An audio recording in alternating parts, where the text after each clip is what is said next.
Well, before I get into this, I just I have to put this out there. I mean, I got this. I happened to get this in the mail today. You sent like four of your books to my Yep. house. I mean, this was already arranged. This wasn't like a surprise or anything. But you put freaking wax stamps on them. You waxed them.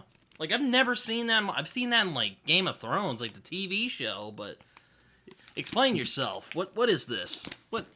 This is So, so like I feel bad. I have to unwrap this now. These are so like well wrapped. Like so I have a little experience with unwrapping because I had a habit of wrapping them and then realizing, oh, I didn't sign them. So I had to unwrap them all and then sign them and then rewrap them. oh my god. So if you put your finger between the paper and you slide it towards the wax seal, you got a fairly decent chance of the wax seal coming off without tearing the paper. No Whoa. guarantee, but yeah, because I thought, people may want to keep the maps. At Comic Cons, I always give away free maps when the people buy the book, and they're like, "Cool, I'm going to frame this, and now I have artwork for free." And I'm like, "I'm an idiot. I could have made them pay for that, but I just gave it to them." Well, yeah. So it kind of worked out that you got the I got the books today. I'm like, oh wow, I'm gonna be talking to this guy in like a couple hours. Yeah, I Hello. didn't think Oh, there was a prayer that would happen, but that's cool. but hello everyone. Welcome back to Britton's Hangout Hour, episode 58. Ooh. I'm here today with Mike Mollman. I'm glad your name is so easily, it's easy to remember. Mike Mollman. Unless that's a pen name. Nope, that's my real name. Okay, good. And here in Virginia, no one can pronounce my last name. I don't know why. There's only two vowels, two Wait, syllables. was it? Did I say it right? Mollman? Oh yeah, you did. You did. I get Mallman and Millman and Mullen. Never. They cannot. Everyone here has like English names, and I'm from the Cincinnati area, which is more German. So when you get to the Midwest, no one has problems with my name. When I'm here in Virginia, no one can say my name right. I get Mallman and Mollman. all sorts of crazy things. Oh yeah, I feel your pain. I have a lot of people who've said my name wrong. I've been called Braden, Brandon, Brenton.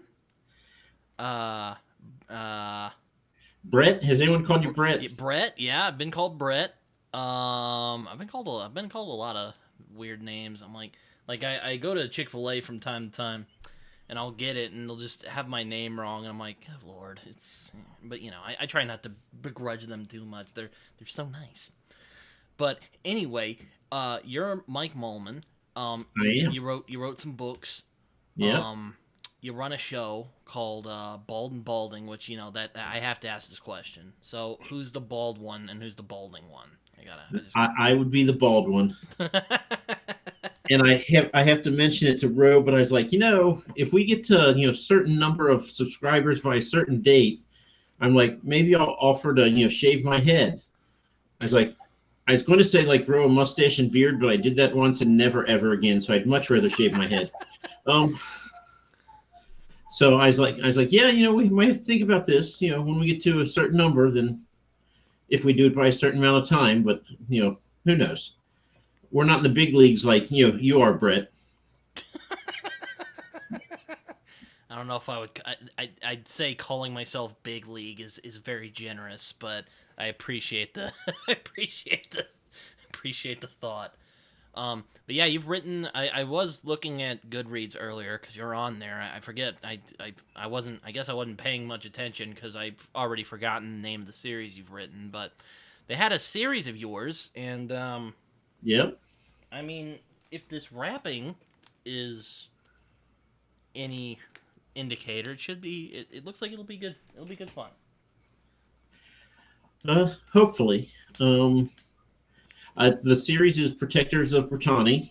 Mm-hmm. And Pretanni is it's disputed, but it's the oldest written type word for the Isle of Britain. Pythias was a Greek explorer in the 3rd century BC, and he went there and said he met the Bretons, and the island was called Pretanni. And then by the time the Romans got there, the P became a B, and it became Britain instead of Britain.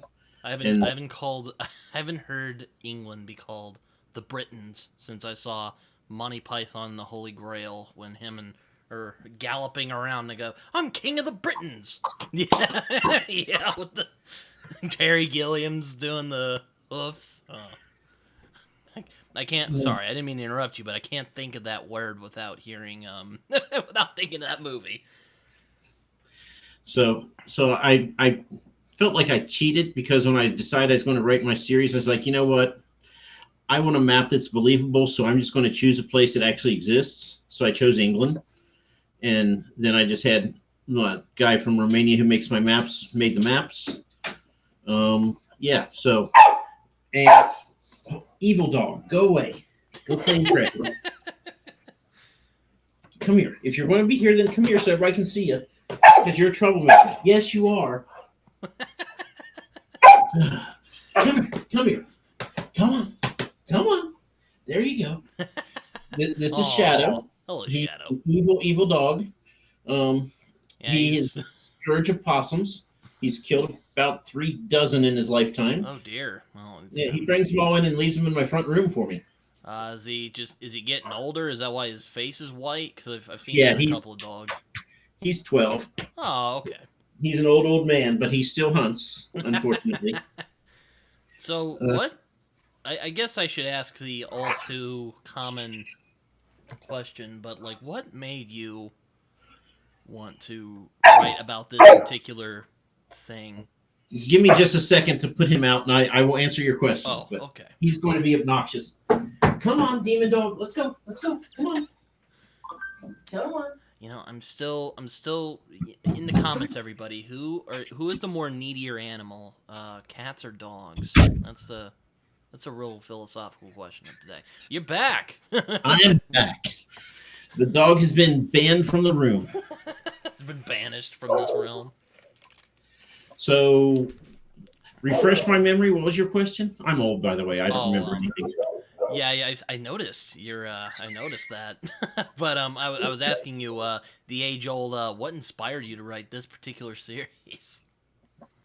So I was reading on the internet, and I came across 2 stories on the same day, just out of browsing.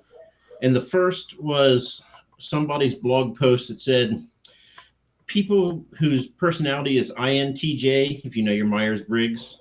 Mm-hmm. So, yeah, I know of it, yes. So introverted, N is intuitive, thinking, not feeling, and then judging, not perceiving. And they're like, these people, they cannot be heroes. They're not built as heroes. It can't happen. But you've seen them in film. They've been Moriarty in Sherlock Holmes. They've been Magneto. They've been Voldemort.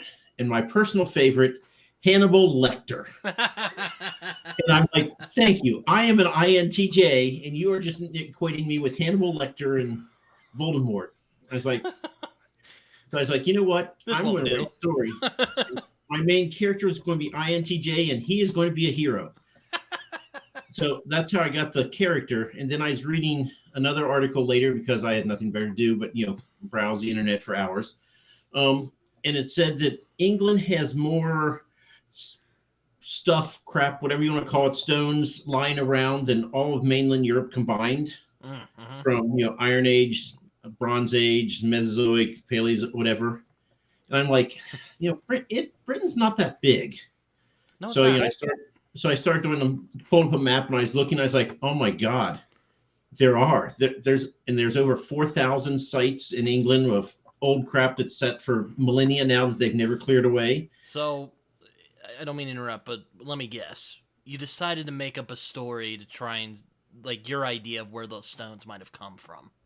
Well, so I'm a chemist by training. So when I started, the deep dive, and I was like, well, what types of stuff is there? Surely we can put these in categories. And, I can open up a spreadsheet and I can start, filling in columns because this makes me happy. So I started looking, and there's basically about 7 different types. And I was like, 7 different places of power. Now, how'd they get there? And so I just started constructing my world. I was like, okay, England is kind of a made-up place in my mind anyway. So I'm going to use that as my map. I'm going to use actual places. So Menmere Cove Kelv Cove. In my book, that means big white stone circle. And that's in Proto-Celtic. So I was like, I don't want to make up my own language. That sounds like a lot of work.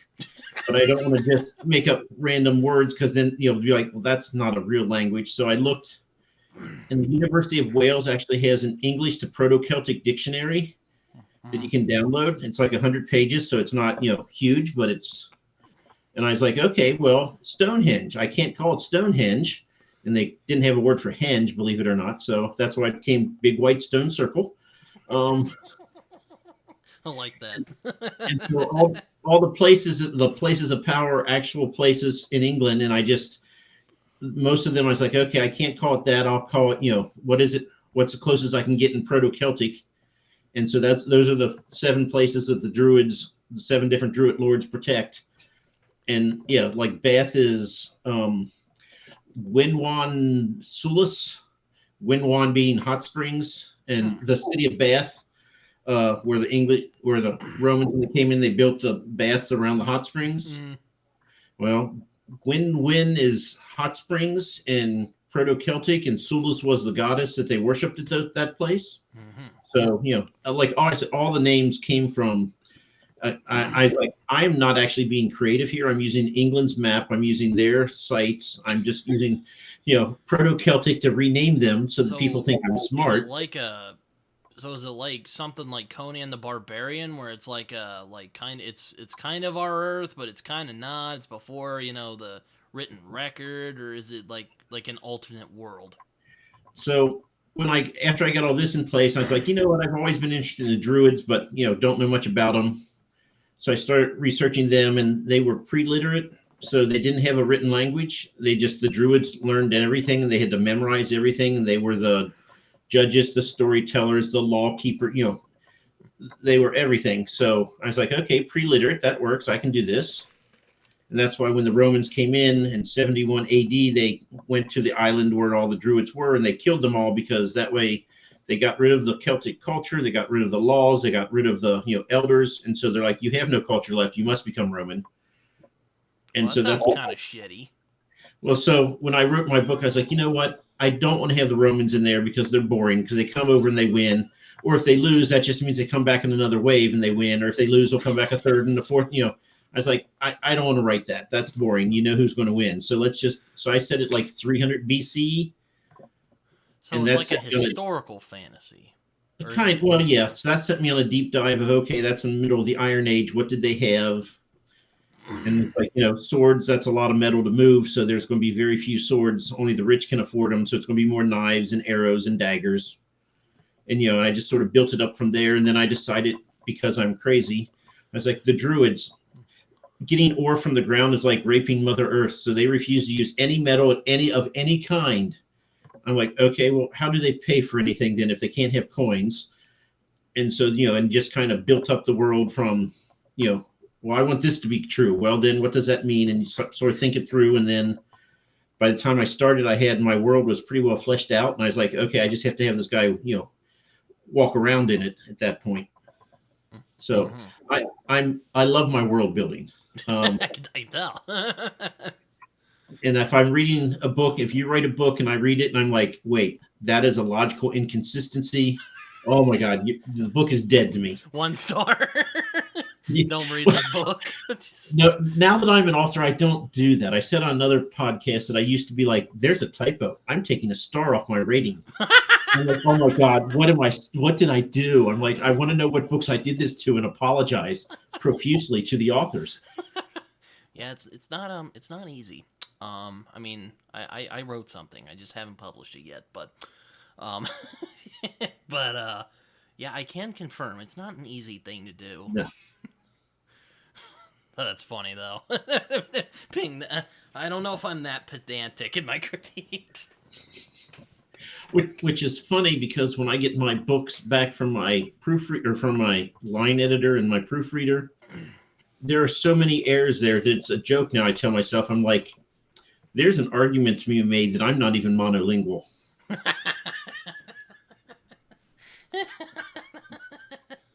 So, so the whole thing about me taking off a star because of a typo, I'm like, oh my God, I can't do a paragraph without 6 typos.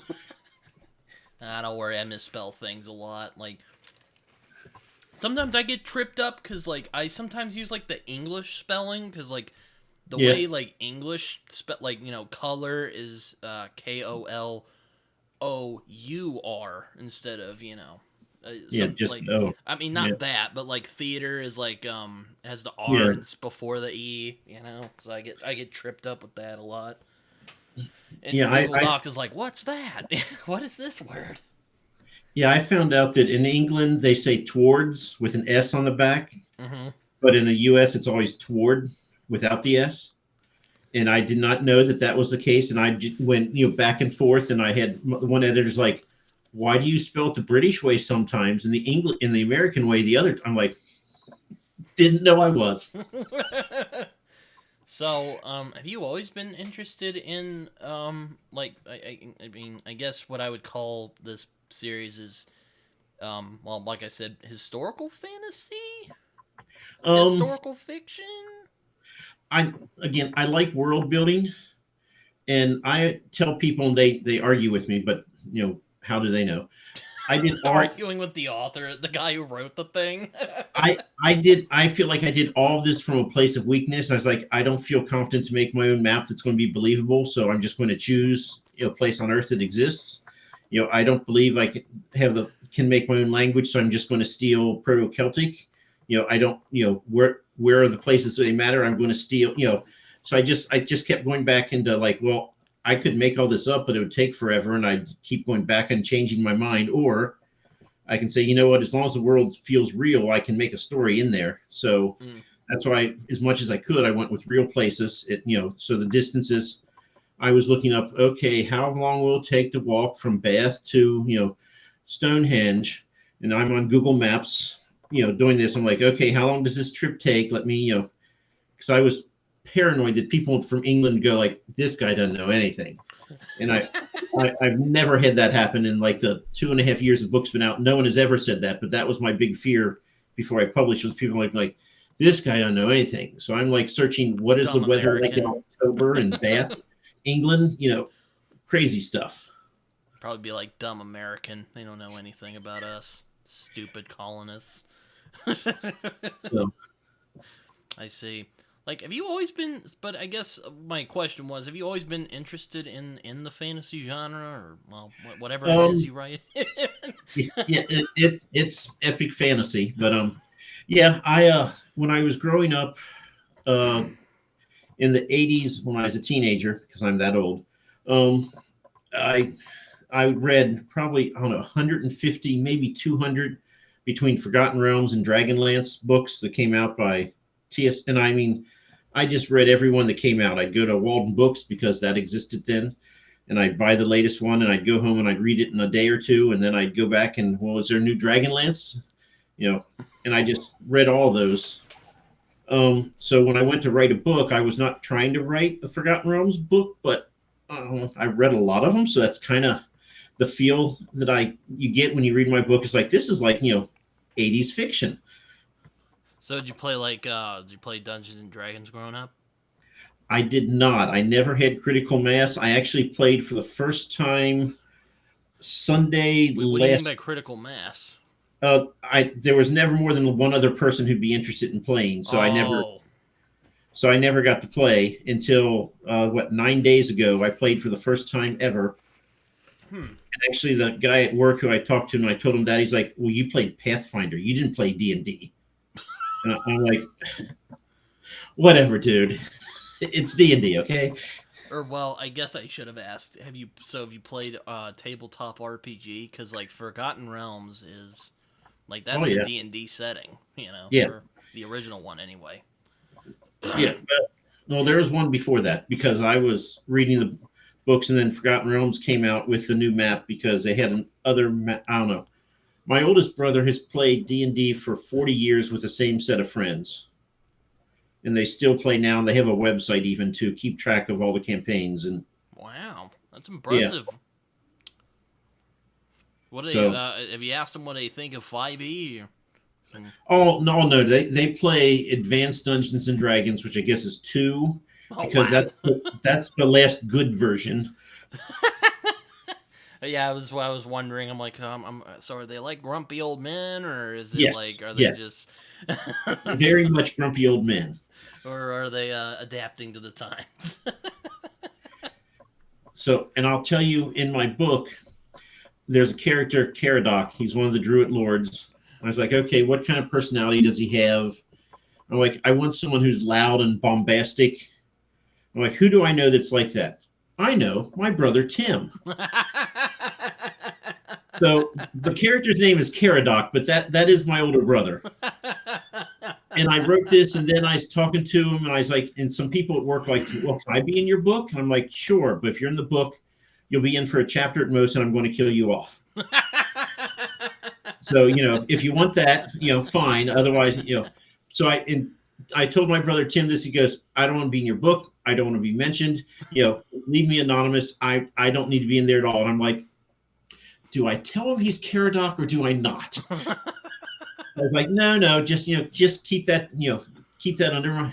Keep that one under the chin, and if he reads it, he'll know. And so when he was reading, and he goes, so I've got like the first 8 or 9 chapters in, and I gotta say, I really like Caradoc. And I'm like, of course you would like Caradoc.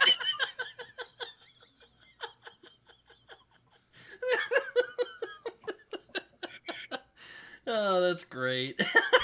So I haven't decided how I'm going to kill Caradoc off yet, but he's going to die. So you're like George R. R. Martin up in here. You're just killing everybody. Well, I had one friend who, he's the first one. Was like, well, can I be in the book? And I was like, yes. I put him in the book, and I did this. And he's like, well, that doesn't sound like me. I would do this. And he kept trying to make himself the hero. I'm like, you're a side character. You are not the hero. You're not going to save the day. That's not your role. He's like, well, I was like, you know what? New rule. You can be in for a chapter, but you're going to die. And he's like, well, I'll be the heroic one that is holding back the enemies as everyone else escapes. I'm like, no, you're going to trip on a rock and impale yourself on something. And you're just not putting up with anyone's shit. And he kept pestering me, and I said, you know what? Your character doesn't die after all. He goes, oh, really? I was like, yeah. He turns into a puffin, and he can't turn back. So he has enough intelligence to realize he should be human, but he has to spend the rest of his life as a puffin. And he's like, why a puffin? I was like, because you know me, I research England, and that's the most ridiculous animal I could find that lives on the island.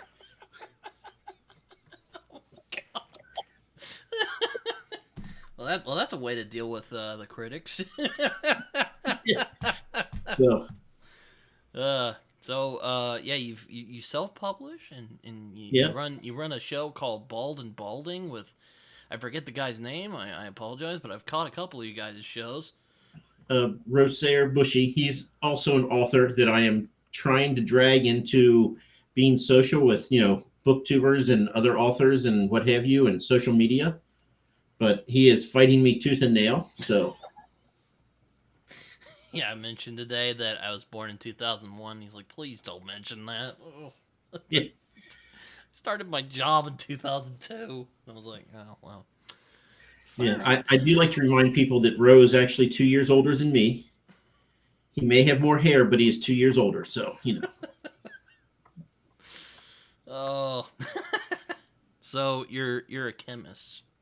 Yes. Does that mean you can make methamphetamine, or are you not that kind of chemist? I mean, I could. Not going to. So when I first started out in my 20s, I worked for a couple shady ass companies in Florida. Oh no! Why Florida? Oh no! Yeah, of course it was Florida. Oh, and of course. Well, the first place literally blew up. I started in August and October it blew up, the plant. And then I went to another one, which was, I mean, still truly awful, but much better than the first death trap I was in. It didn't blow up. Jesus. And I made stuff all the time that if it saw water, if it touched water, it would catch fire or explode. I mean, every day I would go in and I'd make 2 or 3 of these in my hood, and I'd be like, "Oh, and you know what? If I mess up and put this in here, it's going to explode." But you know what? I'm in my 20s. I'm 10 foot tall and bulletproof, so that'll never happen. Oh, oh, I bet you just look back and you're like, oh man, oh god, how did I So not die? exactly, I got out of there without actually getting injured, which I was the only chemist in the lab who never had a lost time incident. Oh no, a Yeah. lost time incident, like when getting knocked out or something. One guy poured some stuff on his hand and it started eating the skin. Oh shit. Another guy inhaled some stuff. I don't know. We just are like, oh, he's a wuss. All he did was inhale some chemicals, and now he's going to be out a couple days. Says he has a cough. What a again in my 20s, not showing the best and making the best decisions, but yeah. We had the one guy when there was a fire that shot up like 15 feet high, and then it consumed all the solvent and it went back down to only like 3 feet high. But as soon as that happened, he started running, and one of the women chemists who was there, he literally pushed to the ground as he knocked her over as he was running for the door. Oh no. And then the door, you know how you have like 6 inches of black metal and then the rest is glass? Yeah. Well, he went through that. He went through so fast and so hard that he pulled the thing out of the wall. Oh no. And then he just ended up staying in the field like, okay, I'm safe. I'm safe. So you've had some adventures. It sounds like. Oh yeah, lots of adventures. I could regale you with those for hours. So Jacob the Human Sparkler, we had lots of fun, Pete. the oh dear, the human sparkler. Oh my god. He caught the entire front side of his body on fire. Oh no, that's not and, good. And then he was a silent screamer, so he just sat there going. Well, could he not talk? No, he could, but he just didn't. And it was like his third week in the plant, and they left him in the room by himself. So And he caught himself on fire, and then started he worked in freaking Springfield, man. From the sounds of it, from The It Simpsons.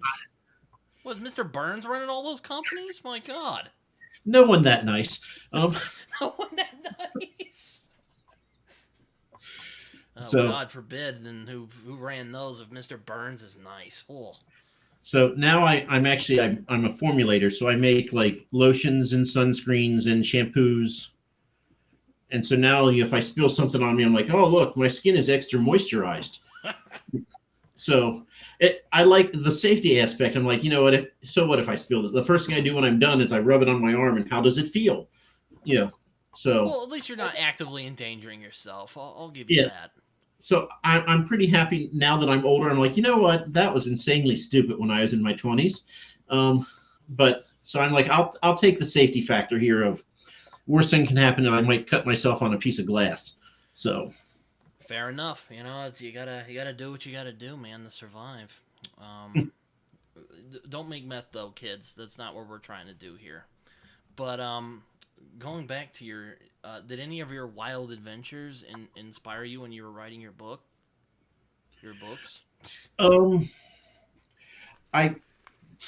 When I was writing the Protectors of Pretanni, Grami is the main character, and again, I was like, how do I make him feel like a real person? I'm like, well, I'll base him off of me. And then I start writing. I was like, you know what? No, he has to be like in his early 20s and makes frequent, really dumb decisions. So it's like the extra stupid Mike. That's the main character. Oh no! I imagine that'll be fun to read about whenever I read these books here. I'll tell you, Andrew Wizardly reads. Oh yeah, I know who he is. I was talking to him at one point, and he's like, well, that scene with the mead hall didn't have to happen. And I'm like, that is my absolute favorite scene because it's logical how it goes. And you're just like, wow, all that happened. He's so dumb. So that is like chapter 6, maybe it's 5 or 6 in the first book. When you get to the mead hall, my absolute favorite scene that I've ever written. Oh wow! I'll have to check that out when I get there then. So it's like, did you send me like all 4 books in that series that you're writing? Yep. Oh. Yep. Oh, okay. Yeah. So is there a limit or have you completed it, or like what's it like right now? Because again, Well, I've seen you on like typical. Tori's channel and a couple of other channels, but So I typical brought you writer. here so we could get to know each other better, as they say. Cool. Well, as a typical writer, the series is going to be a 4-book series, and now I've written book 4 in my 7-book series. Um, but again, I have all the titles, I have all the covers for all the books, so it's going to be a 7-book series if it kills me because I don't want to have to redo anything. So it's going to be 7 books now. I've got 4 written, 3 to go. So, have you gotten to that George R. R. Martin stage where you've just stalled out, or are you still going strong? Uh, no, God, this book that just came out, Mm. I published a book in December of 2022, and then this book didn't come out until January of 2024. So all of last year, I published nothing, Oh and wow. that's because this book was it was so hard. I'd start writing, and I'd be like, you know what? No, I'm just going to play a video game instead. And I found every excuse under the sun to not do it. And I was talking to some other authors who have been, doing this for 10, 20 years, and they said, are you trying to write the 7-book series straight through? I'm like, yeah, sure. They're like, no, don't ever do that. It's like, it'll grind you down to dust. Because how can you even write coherently anymore without taking a break? I'm like, well, I just stopped writing. That's how I solved that problem. So they're like, no, you need to, do something else and then come back and when it's fresh again, because you will just grind yourself to dust. And I'm like, well, yeah, I'm there. That's where I'm at. So Jeez. So, So I wrote a sci-fi novella, and it actually takes place after book 1 in my sci-fi series, which I'm now writing. So the novella is going to be in an anthology. I don't know when that's coming out, so I'm trying to get the book done first, since the book predates the novella. mm. I'd like the book to be available to readers before the novella is. So yeah, I'm making every mistake under the sun. I'm like, nope, who does this? So So, you're writing a science fiction series. Are you using your skills and expertise as a chemist? mm, Or is it going to very be are they going to be wacky scientists blowing themselves up in your sci-fi series? No, no. Well, my brother calls the main character the happy little psychopath. That's not good. Um, I dispute that. I do not think he's a psychopath, and he's definitely not happy. But Well, what's he, it about? If you want to pitch it real quick, or are you like so you have like an NDA or something? so I'm calling it a dystopian sci-fi coming of age. Okay. And I was like, do I add dark to that, or is dystopian kind of infer that it's dark? Dystopian, I would say, is the connotations there. Yeah. No, so because it's kind of a dark sort of thing. So the kid Chris, he's 17. His father owns a spaceship, and they ferry people on tours, or they take, transport stuff from one city to another on Mars. So he lived on the ship pretty much his whole life. He has very few friends because they're always going from one port to the next to deliver whatever. And then they come back from a run when they actually went to the moon and back. And then they get back. The father goes into the city, and the next thing knows, there's a cop knocking on the spaceship door saying, "Your father was killed. We don't know who did it. You're now on your own." And in my story, Earth has fallen, so Mars is pretty much on their own, and they were never meant to be self-sufficient. So they've been scrambling to make things work and not die because of lack of food or whatever. And so now you have a 17-year-old kid who barely knows how to fly a spaceship. His only parent is dead, and he has to figure it out. And then he Oh finds out shit. that his father was murdered. Kind of loses his moral compass there for a while, which is why my brother calls him a psychopath. Yeah, So he's in a that's pickle. It sounds like. yeah, a bit. And I tell people, it's like, there's no social security on Mars. You either provide for yourself or you starve. Everyone's struggling to get by. They're not going to give you. So he's like, I have to figure everything out on my own. There's no one else. And dad was murdered, and I had to solve this murder thing while I'm not, trying to not starve. Ouch. Yeah. So it's an uplifting rom-com. It sounds like it. Sounds like it. So are you like? So you're an indie author, right? Yes. Am I right when I say this? Okay, that's Yep. what I thought because I haven't talked to a lot of trad pub authors. Well, hold on, let me think about it. Not yet. I do have a couple trad pub authors who are in league to come on this show at some point. I don't know when, but I'll figure it out. But well, I might have to look again because it's been a while. It's been a long day. Tuesdays are my Mondays at the moment. Like it's just wipes you out. You're just you just need to breathe for a moment. You know how it is. So can I ask you what your book is about? Sure, yeah. It's called oh shit.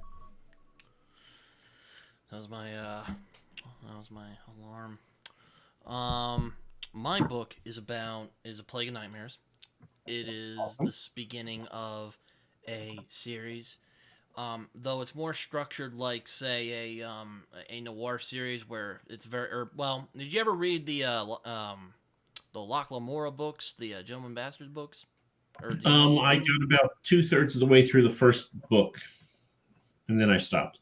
But Did you not like it? so yes and no. Okay. I didn't like the timelines, how they kept jumping back and forth. Okay. Okay. And I will tell you, if I never would have seen this, it probably would be different. But there's one show that I used to watch, Farscape, and I was reading. They said, yeah, this one episode, they said I've heard was, of this show. I have a friend who's a big fan of it. oh yeah, it's crazy. It's made in Australia, so it's not like what you're normally Oh seeing. no. It's wonderful. That and Battlestar Galactica. No, I'm sorry, Babylon 5 and Farscape are my two favorite sci-fi series of all time. And Mm. Babylon 5 came out in the 90s, and you can tell by the graphics, but still a good show. But That was on Tubi, but it was leaving, and I was like, yeah, shit, I don't think I could watch that whole series in like 5 days. But it's one I'd like to watch eventually. but anyway, they said for the one episode, they said, yeah, we filmed the whole episode, and we just looked at it and said, this is just boring. Nobody's going like this. They said, well, when it's boring, what you do is you chop it up, and you tell them like the end first, and then and you chop it up into little bits, and so it's not in chronological order, and that's how you can spice it up and make it interesting. So like it was a boring show, so we had to do that to try to keep the watcher's interest. And ever since I heard that, whenever anyone does like time jumps like that, I'm like, so your book was too boring if you did it chronologically. So therefore, and I just cannot get that out of my head. So I read Locke Lamora, I'm like, yeah, this must be boring if it's chronological. I don't care. I mean, So I disagree on that, but that's a funny anecdote though. This is a Mike thing. This is not a truism in the world. That's a funny anecdote, but my point was it's kind of more episodic rather than just building up to this big, grand conclusion. Though there will be that, so I'm not gonna, this won't be too ridiculous. But basically, this first story is about our hero. He's called Koba. His actual name is Caleb, though, so Koba's like his code name, I guess. In a world that's awfully familiar, sounds like it's awfully familiar with colonial America before all the colonists showed up and created cities and told the Native Americans to go away. But that's beside the point. Basically, send them all to Oklahoma. Yeah, pretty much. Yeah, send them all to Oklahoma. But yeah, but in this first book, our hero has gotten himself into a lot of trouble. Basically, he was in a bar fight and he punched out a guy who he should not have. So he's in jail. He's probably going to get mutilated. But he has an old acquaintance of his who's like, hey, I'll let you go if you do this thing for me. So he goes into this town where there's been some weird fantasy shit going on. And that's all I'll say. And it goes swimmingly from there. I'll put it that way. Sure. But yeah, no, that's yeah, so that's the hook, But I'm in the stage where I'm writing over it, or I'm editing it. I still don't know what I'm gonna do with it though, because indie's looking pretty sexy, but I'm like, I kind of want to see my books in the bookstore at some point. But I don't want to. Yeah, you're an indie author. I'm sure you have perspective on this. I was thinking because I met a couple women who run a small indie press up in DC, and I see them at Comic Cons, and they were kind of like, well, if you ever want us to publish your book for you, so you don't have to worry about the editing costs and the cover, and we'll do all that stuff for you, let us know. So the novella I wrote that's going to be an anthology, it's their anthology. And I'm going back and forth now with this sci-fi story that I'm 2/3 of the way through editing before I send it out to beta readers. And I'm like, do I want to have them, publish this just to see what it's like to have, not have to pay for editing and everything else, and let them handle all that? So I'm kind of torn between letting them do that, but Spiffbo, right? The self-published. Well, there's a sci-fi version of that. Actually, Angela Board, who we just interviewed, she said, I just call it Space Bow because I can't remember the name.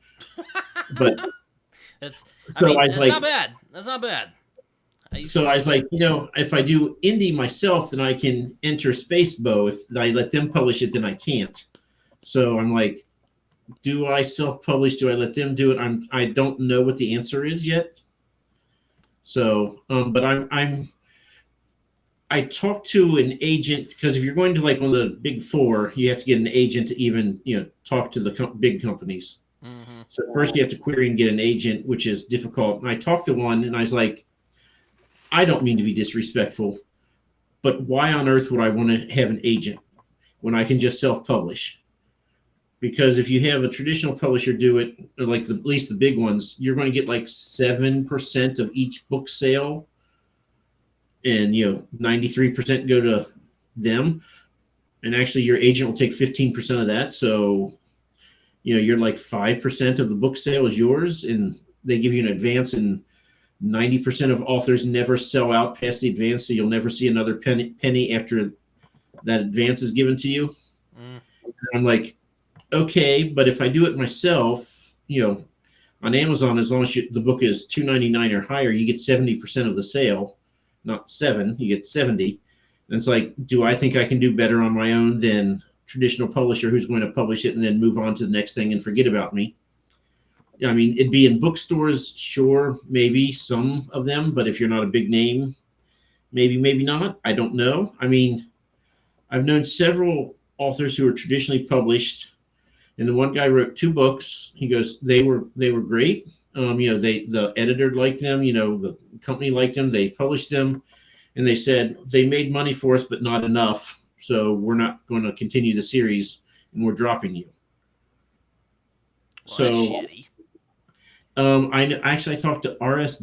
Belcher, who is his books are phenomenal, by the way, but he was big enough that they flew him out to Los Angeles, and they put him next to like huge name authors, like on a table, like of 10 of them, like buy their book, have them sign it at a signing event, and he was included in that, like top of their game types, all like George R. R. Martin back when he was writing, that sort of thing. And he's like, yeah, my books were doing great, but they said not good enough, so they dropped me. And he is so in the mindset of I must be traditionally published that he went with just a small publisher out of Georgia now, because he's like, what do I know about paying for editors? Are they good or not? How do I know? So he's like, I imagine how that can disenfranchise a person. So he is just going to be published, traditionally published, just if he has to do a smaller press, he's happy with that. And he's a full-time writer, so he's doing something right. But I'm like, if you're telling me if I'm traditionally published, I still have to do a newsletter, I still have to go to Comic-Cons and sell my book, I still have to be on Twitter, and I still have to do interviews with some Okie dude and whatever. I'm like, what is the advantage of me being traditionally published? Then I do all that now, and I get much more money per sale. So it's basically, I'm betting on me that I can do a better job than they will, because they'll publish and forget. Well, what'd the agent say? I asked the agent, and she's like, well, it's our job to know what editors are at what companies. So when we get your book, and agents will edit your book for you because they don't get paid unless you get paid. So most agents will also edit your book for you because they don't have to pay for that. They just do that on their own. And so you will get editing. They will know traditional. It's a business. So when Hunger Games came out and was widely popular, they're like, okay, we want more dystopian like this where kids are being, so Maze Runner came out. Diverge, and they're like, this is what people are buying. Give me more of the same. They're a business. If it's selling, they want it. If it's, the vampires were huge when Twilight came out for some reason. But now if you try to was doing that first. well, now if you try to write a vampire novel and get someone to put, they're like, no, that's played out. That was played out in 2010. No one cares. So I mean, you have to write to market if you do traditional because, like I said, they're a business. We want what will sell. So if you want to write, dystopian sci-fi coming of age on Mars, like I'm doing, who the hell's going to publish that? Yeah, I mean, I'm writing a western now. I mean, I decided to kind of hold off on writing the second book of the Koba series. I'm writing a western right now. I'm like, maybe that could be traditionally published, but my friend said if I just self-publish, it's basically just throwing my writing away. Now, I don't necessarily believe her, but it's something I've considered. Nothing is easy. No matter what route you go, there are issues. I'm not. I'm not in this. Look, I'm not a writer because it's easy, So, I mean, if you self-publish, you basically have three choices. You can do nothing and no one will discover your book. You can pay for ads on Amazon and Facebook, in which you will almost be guaranteed to lose money. But you will get your book out there and people will read it. I was about to say, that sounds like a scam in itself. Well, yeah. Well, it's Amazon and Facebook. Are they known for being nice to regular people? No. And then the third book is you can go to Comic-Cons and you can try to eke out profit there, which I'm happy if I break even. But again, I've talked to a number of authors now, and the one told me, he said, well, once I had 10 books out, I was able to go full-time author, and I had enough income because his wife was a nurse and had good health care. He's like, but the most valuable thing to an author is a back catalog. And if I'm an indie published author, I have control of my back catalog. If Tor publishes 4 of my books, then Tor owns those books, and then I have to try to buy them back from them if I want to do something. No thanks. I would rather have my own back catalog and have the own control of it, even though I'm terrible at marketing. It's well, I mean, you seem to be doing okay at it. I mean, I found you. Well. I told a person a couple weeks ago. So far, I published my first book in 4th of July in 2021. So it's been a little over 2.5 years, and I've grand total lost $12,000. But I also, half of that is I had audiobooks made for the first 3 books, and that's a little over $6,000 of that money there that's gone. But now, I get all the proceeds from the audiobook, and if I sell 1,000 audiobooks, I will break even. And after that, that's profit after that. And it's, I don't have to do anything so much with that. So again, you need to have a back catalog. I'd say probably at least 10 books. Oh, shit. I've only got one. I'm writing another one right now. If you do traditional, it's nice because they'll be like, okay, Britton, we will pay you advance on this. We will give you 5,000, 10,000, something in that neighborhood for the book. But then again, 90% of authors never earn out that advance. So that's all the money they will ever see for that book is the advance. Mm-hmm. But I mean, you get that up front and you're not paying like for everything like me. And, I get a big tax return every year so that I can, okay, now I'm getting $6,000 back. So I can pay for another audiobook and I can pay off this bill, and just, I mean, sales are doing better, but last year was the first year I actually turned a profit. So, like, what are the ups of being an indie author? Because it seems like, I mean, writing in general is a grind. But yes. Self-publishing, I know there. I'm actually wanting to have this conversation on my channel at some point. Don't know when I'm going to do it, but I'm definitely going to. I'm gonna see if I can actually. Speaking of that, I might. I'm thinking about having that conversation tomorrow. That's I lost track of time, but it's something I've kind of gone back and forth with some friends about.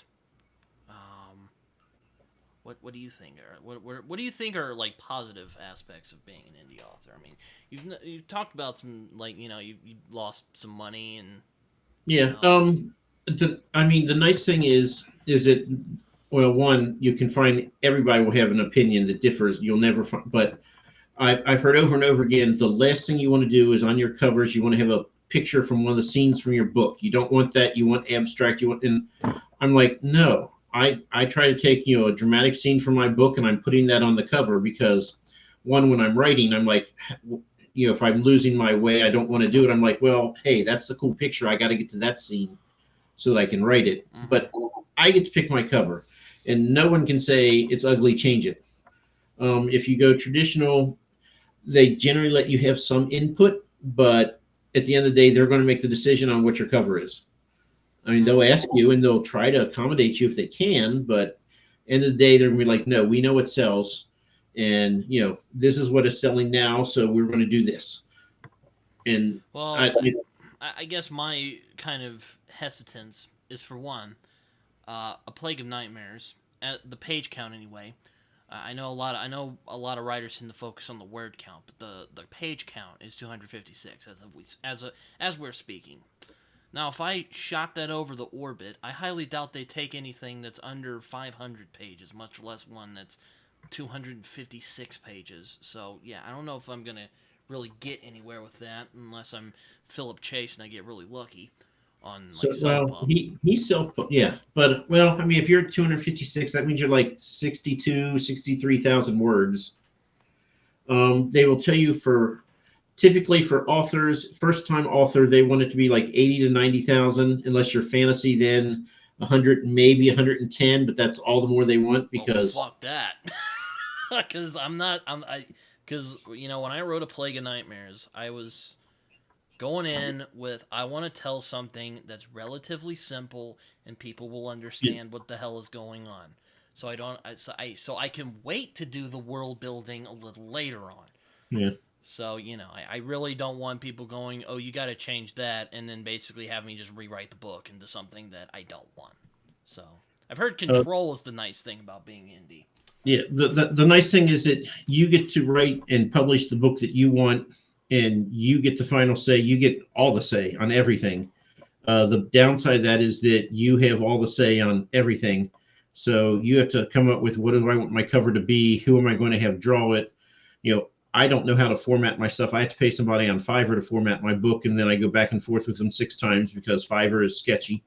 But it's like all these things. I tell people, and I don't mean this to run people off from the trying to be a writer, but you seem like the type who'll give it what's the word or what's the term?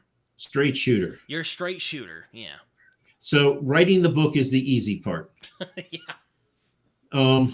And I don't say that to try to scare people off, but I mean it really, because afterwards, when I had my first book finished, I was like, okay, what do I do now? So I gave it to some people at work to read, and they all lied through their teeth and told me it was great. Come on. I mean, I get we're all self-critical, but you have to be a little proud that you actually did it. And I know I felt that way when I finished my book, and it was like 280 something at that point. And then I had my friend who's an editor edit the damn thing, and he's like, "Here's all the stuff you did wrong," and I'm like, "Well, shit, I guess I am a bad writer." But I mean, then you're like, okay, what do I do now? And then so I got it formatted, and me being me, knowing absolutely nothing. Like I said, on 4th of July, I published the book. Why? Because I was sitting at home and I was like, okay, I'm happy with this. I don't want to do another pass because I'll just be changing things to change things. I'm ready to publish. Upload to Amazon. Ding. And then I called my brother and I doubled the number of people in the world who knew I'd published a book. Was there any sort of fanfare? Did I let anyone? No. I literally published on 4th of July, and then I called my brother and said, hey, check and see if it's on Amazon, because it was on my Amazon page, but it might be different. So it sounds like you really thought this through. Yeah. So it just, I did everything wrong, so I didn't know any better. But I also just got, it's been probably 2 years now that I've been on Discord and talking to booktubers. So before that, I was absolutely clueless. And now, I mean, I've learned so much just by, watching people's videos and talking, like when they have authors on to talk about this topic or that topic, I'm always there to listen. Because I'm a slow learner. It took me like, a year to realize you should say hi in the comments so they know you're present, so they know you exist. Even if you have nothing to add, at least say hi. I mean, I guess what's nice is I have a YouTube channel, but I only have like, Yeah. what the fuck, like 260 something subscribers. So I'm like, yeah, okay. I mean, I could tell them, hey, my book's out, and there might be a couple people who might read it, but like, I don't know if I'm gonna be on like Tori's channel anytime soon. Well, the one thing I learned, and I tell, Or so Andrews. when I go to Comic Cons, I meet a lot of authors who are like, "Oh, how would I even approach a booktuber? I mean, I couldn't approach a booktuber. Britton is scary, you know." So, and I'm like, listen, here's what you need to do. And I mean, I have a list of, I call it a very partial list of booktubers. I'm like, these are all the ones I've interacted with.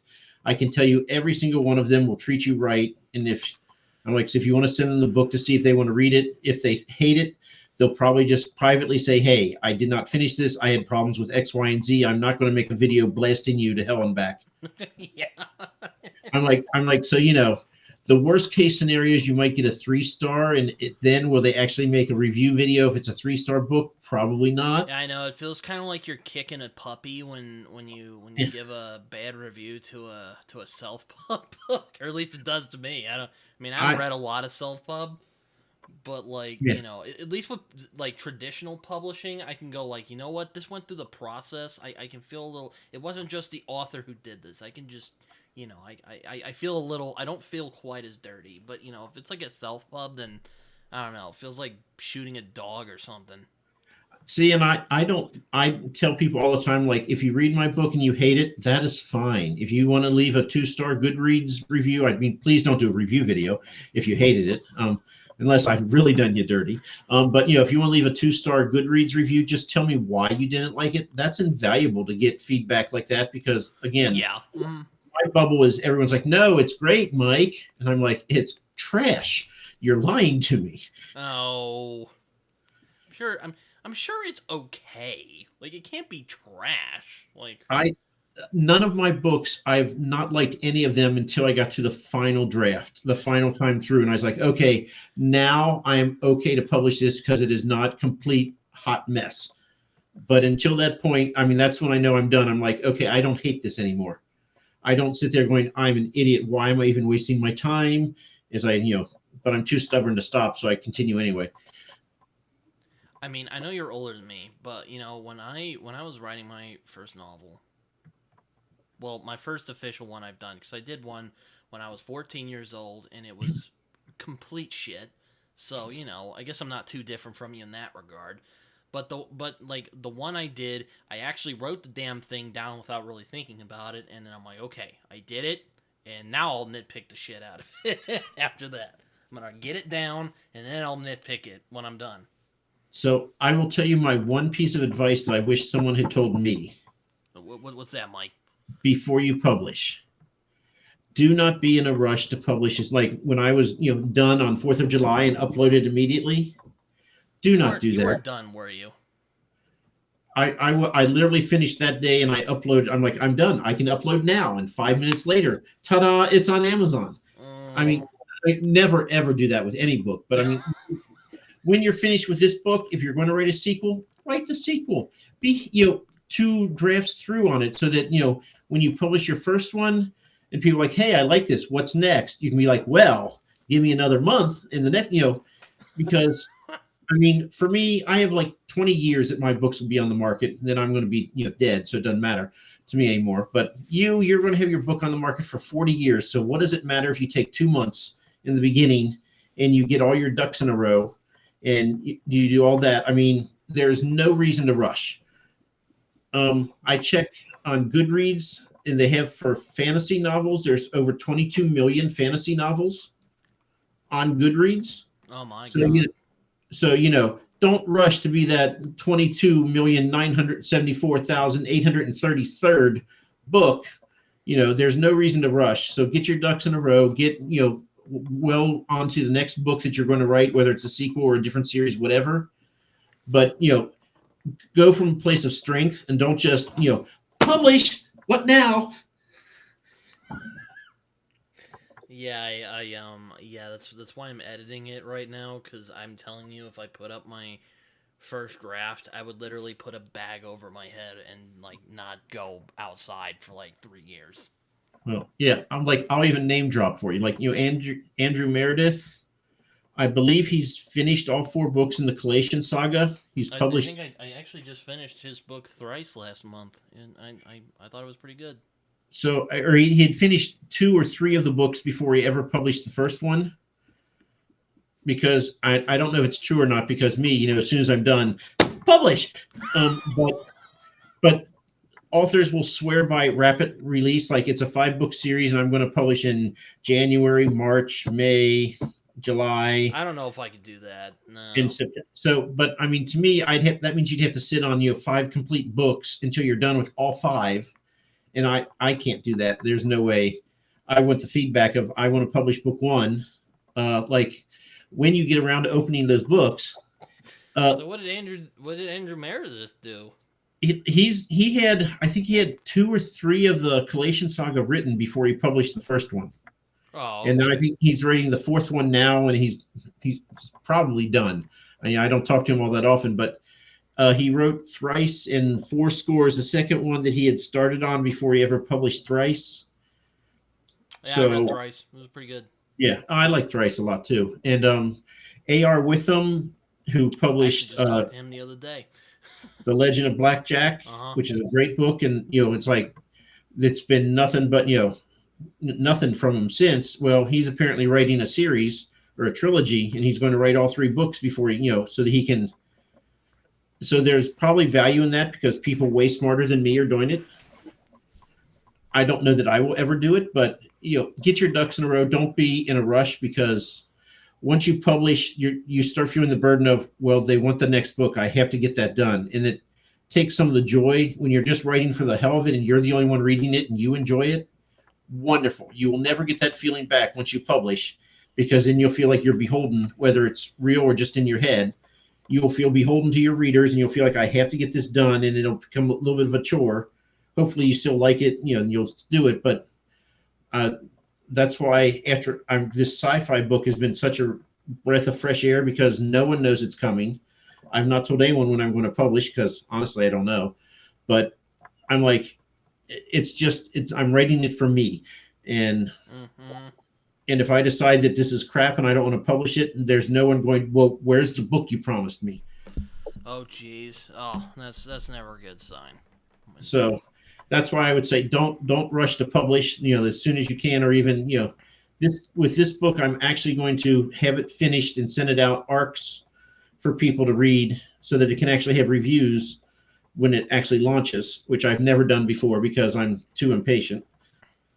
I struggle with patience as well. So I promised myself this book has to be out by August, so I can put it in Spacebo. Yeah, I mean, there's those 2 parts of my brain, the like I don't care impatient part of me that just wants to get it done with, and then there's the part that's like, nah, I want to wait a minute. And, yep. It's always clashing, because the last thing I want to be is one of those idiots who puts out like a self-pub book and it's like not as good as it could have been, and then people lampoon me on the internet. So, I mean, people can lampoon me on the internet, but I'll let them I won't let them lampoon me over things I can control. Right. Now, if it's stuff I can't control, go right ahead. Right.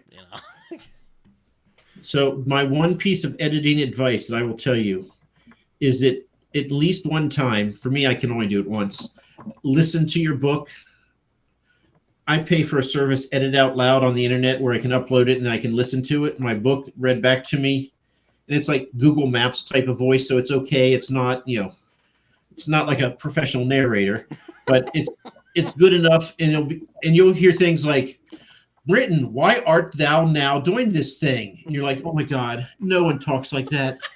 And just when you hear it instead of reading it, Shakespeare. because Well, you got a when you Shakespeare hear it thing because going you're on. processing a different way, and you will hear all these things like no one talks like that, and you will catch all these little things that will with just the you will not catch. with the Microsoft voice. I mentioned this on one of my shows, and they said that Microsoft Word has a decent thing now for reading it out loud. I said I'm sure it does, and it's free. But I started using Edit Out Loud like 4 or 5 years ago. It's $30 a year, so I'm too lazy to cancel it, so I just use that. I mean, $30 a year. That's not bad. So I mean, they have the site. That could be It's It like could be worse. I mean, it could be they, like. yeah, they have it set up like you can set it up there, and you can request people to listen to it and give you feedback. But no one ever has on mine, and I'm honestly I don't look for that. I load it up there, and then I listen to it, and I delete it after I've listened to the chapter. And but yeah, one way or another, if one person said yes, I always read mine out loud, and he reads it out loud to his girlfriend, which I'm thinking is just cruel, depending on how polished it is. But you know, you need to process it a different way. So, and if you do it audio, different brain cells light up and you hear different things. So, Mm-hmm. absolutely recommend that. I'll have to check that out. I mean, I had my dad read it recently, so that was an interesting experience. Because like he would call me into the living room and he'd be like, "What does this word mean?" And I have to explain it, and because I mean, I mean, I promise, guys. I mean, I look, I work as a journalist. I try to keep things straight. I'm not, I mean, I wish I could write like someone like a China Mieville or a Vladimir Nabokov or something like that. But I don't think that's I don't think I can. But I realize that sometimes people don't fully grasp your vocabulary sometimes. So, Yeah. but it was an interesting experience. I mean, I wouldn't call my dad a big reader, but I thought his insights were intriguing. Yep. Yeah, and the other thing is get people outside your bubble to read it and give you feedback. Uh huh. Because, like I said, I gave it to my friends at work, and they all told me it was great, and it's crap. And I know it's crap. And I'm like, okay, so you're just rubber stamps. When I'm feeling down, I'll give you something to read so you can tell me I'm wonderful. That's the only service you serve here. You know, that's why. That's why I paid a friend of mine $400 to edit it for me. So yeah. wasn't a bad though. My dad was giving me a hard time about that because like I don't know, he just does that. He just likes to do that from time to time. And he's like, "Oh, you paid $400 to do that?" Because there was still some typos I forgot to fix. So I was just like, Yeah. "Oh God." I mean, I don't regret giving the money to that guy. Like, what he did was great. He got rid of all the stuff that the fluff as he called it. Yeah. Got rid of all that. My first book I paid for a developmental editor, and she was expensive. She's about $3,000. But I mean, Jesus, man. she's like, look, this is what you got to do. You're doing this. This is wrong. The first 25% of your book, that is where all your world building, everything they need to know for the story to work has to be told. And you only have that amount of time. You can't data dump. So, do it in small portions and do it in different conversation, whatever you have to do. And I mean, she just went through the whole process. And I'm like, okay, this makes sense. And when I wrote my second book, I was like, well, I listened the first time, so I know what you're going to tell me. So I'm not going to spend $3,000 again. So now if I had the money, I would definitely pay for a developmental editor because I'm sure I'm missing some things that they could point out. But I can only lose so much money per year. Yeah, I know what you mean. I know what you mean. Also, I guess my other concern about doing self pub is like I don't want to just do fantasy. I Well, I Don't get me mean, wrong. I love fantasy. I just was telling you how I wrote a fantasy novel right now, and I'm definitely yeah. gonna do more. But I mean, and there seems to be a market for it for self pub. But like, is there a market for westerns in self pub? Yes. Is there a market for crime fiction in Yes. self pub? I mean, Yes. I'm sure you know more about this than I do, but I don't see a lot of it because I guess I just don't run in those circles on the internet. But I mean, they So might exist. I went to an authors convention. It was three C's: is creatures, creativities, and crimes. It was for crime writers and fantasy writers, and then creatives, just to try to catch more people to join. And there is a pretty big scene of people who write crime or thrillers, indie authors, Well, and I okay. forget.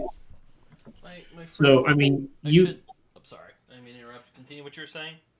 I mean, I think anything you write, you can probably self-pub if it's fiction. Now, if it's nonfiction, I don't know. Maybe, maybe I not. I mean, I'm don't not know. gonna do like a conspiracy against the human race type of thing. That's for sure. But I mean, if you wanted to write about the siege of Mobile, Alabama during the Civil War, one, you had to have some chops of like I'm a professor, or I know this, or something.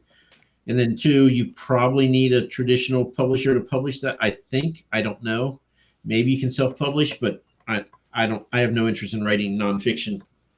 You Well, I have to be mean, that's right. fair. Make sure you get everything right. And I like to do fantasy work. I'm like, oh well, magic. That's why it works.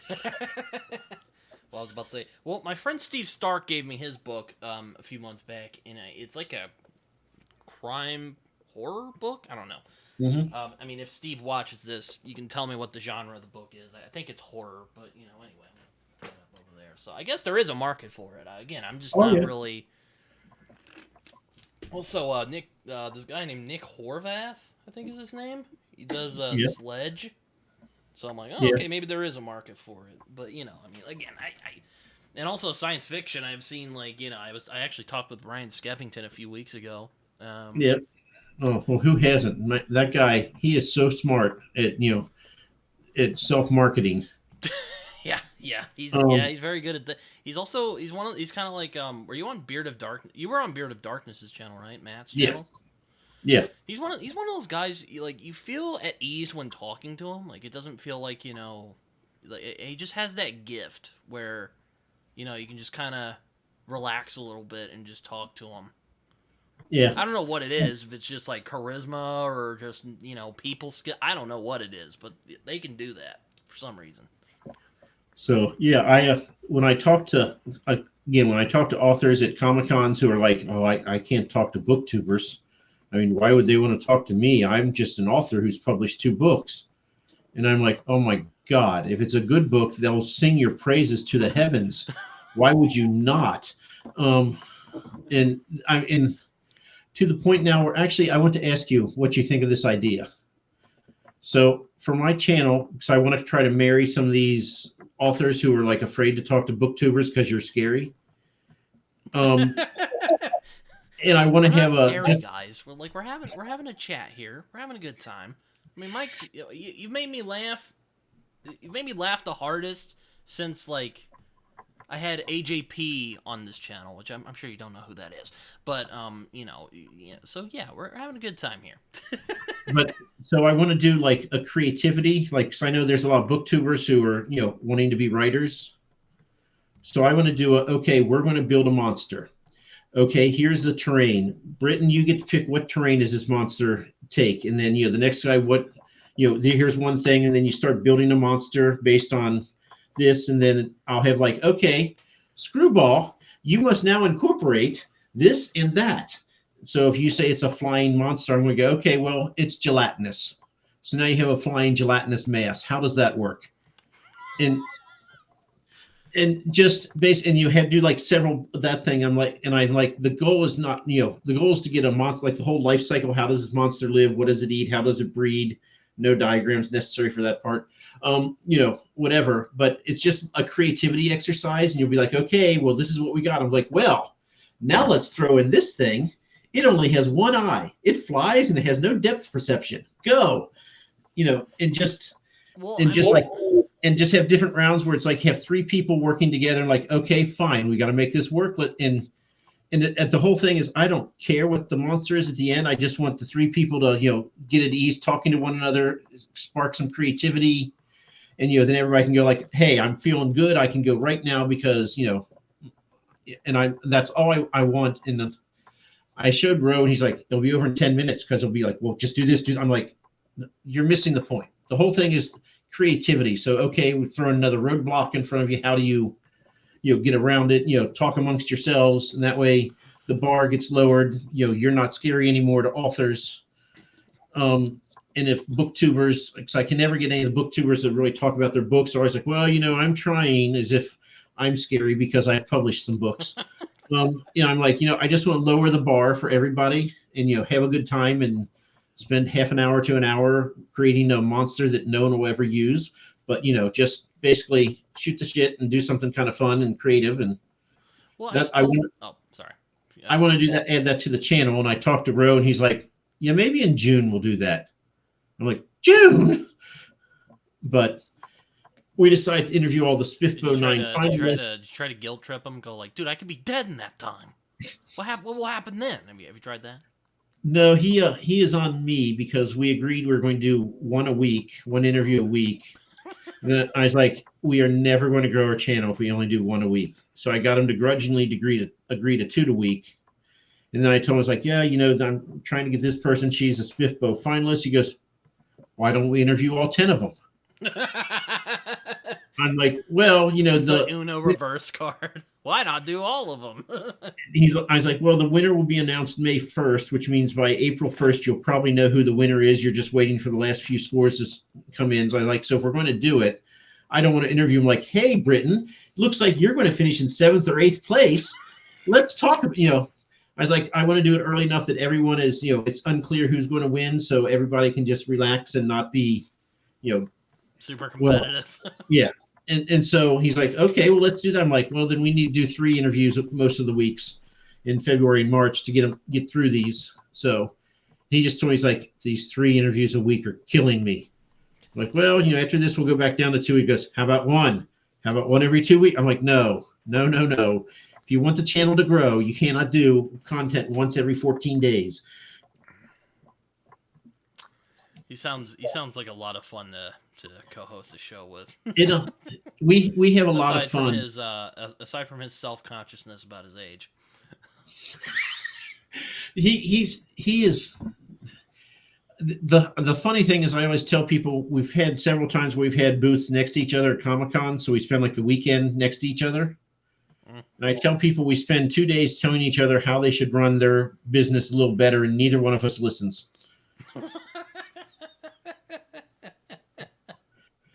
He kind of reminds me of me because I have a real bad habit of being just lazy at because I'm like, man.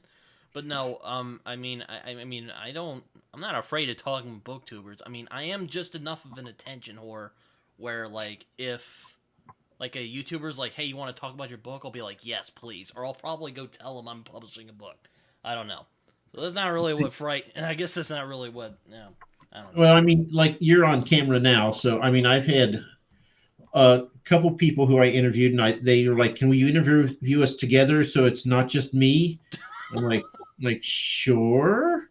And then they're like, "Can we do a dry run? I want to make sure that I can log on to StreamYard for the interview." I'm like, "It's not that hard. It's really not."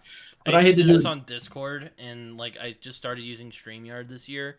Bro, yeah. It is so like it is so much more like Discord's great, but like man. Yeah. StreamYard's a dream. Well, when my internet isn't being fucky, it's quite the dream. Yeah. So I had to walk them through, and I'm like, listen, this is marked as private, so it'll never be on the internet. No one will see it, so no one, And the guy's like, well, okay, I'm a little nervous about this being, on the air. I'm like, you're nervous talking to me? And it's funny because so much. You're not that scary. So, and it's funny because as soon as we were done, like, it's like, okay, everybody wave the awkward wave goodbye until it finally, and then he just logged off. He didn't wait, so everyone else is waving. He's just like black screen, like I'm done. I'm like, well, he made it through. Yeah, that's happened a few times on my podcast, and I'm just like, all right, well, that happened. But, it's usually at the end, so it's okay. Yeah. So you got your fantasy book. You're writing a weird Western or just a Western? No, just a regular old Western, Which, again, I'm like, is, like, there a market for this self-publishing? Like, if there's not, like, a weird Shoggoth in it? Shoggoth? Maybe. Probably is. I don't know. Oh, yeah. There's still a lot of things I don't know. I'm just starting to I'm just starting to realize this indie thing actually exists, and it's not just people just throwing out their. Well, I hate to say this because like this sounds really vain of me, but the like vanity projects, they're just throwing them out there, and it seems like it's actually like gaining some momentum, and I'm like, oh, you know what? Maybe I'll give it a shot. So I will tell you, I read The Crew by Sadir S. Samir. Oh yeah, that's funny. I think I've actually heard of that guy. Yeah, the guy on the cover, the guy has white hair and he's like kneeling down and laughing at, and I mean, read that book and you'll be like, there is no traditional publisher on this planet who would ever publish this. I mean, the only way you would ever read something like that is if it's indie published. I mean, so what is it like? Is it weird? Like it's weird. It's Middle East inspired, and I think within the first bonkers? 10 pages, there's cannibalism. God. So, and I mean, there are demons, but demons are like the underclass, and and it just, I mean, if you read the book, I mean, they had giant toads. They don't have horses. They have giant toads. Toad and thrice. They can't be too bad. Well, the giant toad is like their horse, so it just hops like 40 feet and then it hops. Okay, that's different. That is their mode of transportation. They don't have horses in his world. Again, like I said, it's desert, Middle East inspired. It's I mean, you will never find anything close to that if you do traditional, because again, traditional, we know what sells, we want what sells. And so I gotta read this. Awesome. I talked to Tori about it, and she's like, "Yeah, it's not my sense of humor." So she DNF'd it, and I was reading it. I thought the beginning third was amazing. Then I thought it kind of mushy middle, where it kind of slowed down, and I was like, "Okay, is something going to happen?" And then the finish was good. I mean, it's his first novel, so it's not perfect, but then. None of mine are perfect. I want to know about these frog horses. Like, I gotta know. Like, I know they're not horses, but like, I want to know about these frogs they ride on. Like, that's well. If you pull up the cover, you will see the frog on the cover behind the smiling guy with the white hair. Oh my god! On his right hand over his right shoulder. If you pull up it's you will never ever find anything like that traditionally published anywhere, ever. I'm confident that, like J.C.M. Burns' Wistful Ascending. Oh yeah, I'm a friend of Joe. The fourth book where he has him punching a dinosaur. I mean, you're not going to get that. Yeah. I remember him telling me about that. Yeah. I'm like, you wouldn't get that with a traditional publisher. No, he told me about the shark. That's right. Yeah. Oh, the shark is book 2. That's the 150-foot sharks. I have the first one over here. I don't want to pull it out though.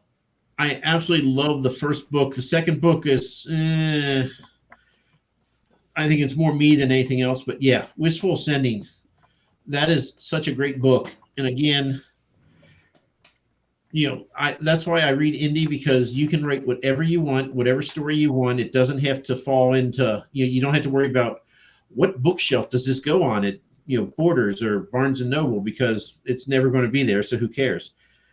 So if you want to write, a dystopian cozy mystery, I don't know how you have a cozy dystopian, but if you wanted to, you could. If you wanted to write all in the second person, you could.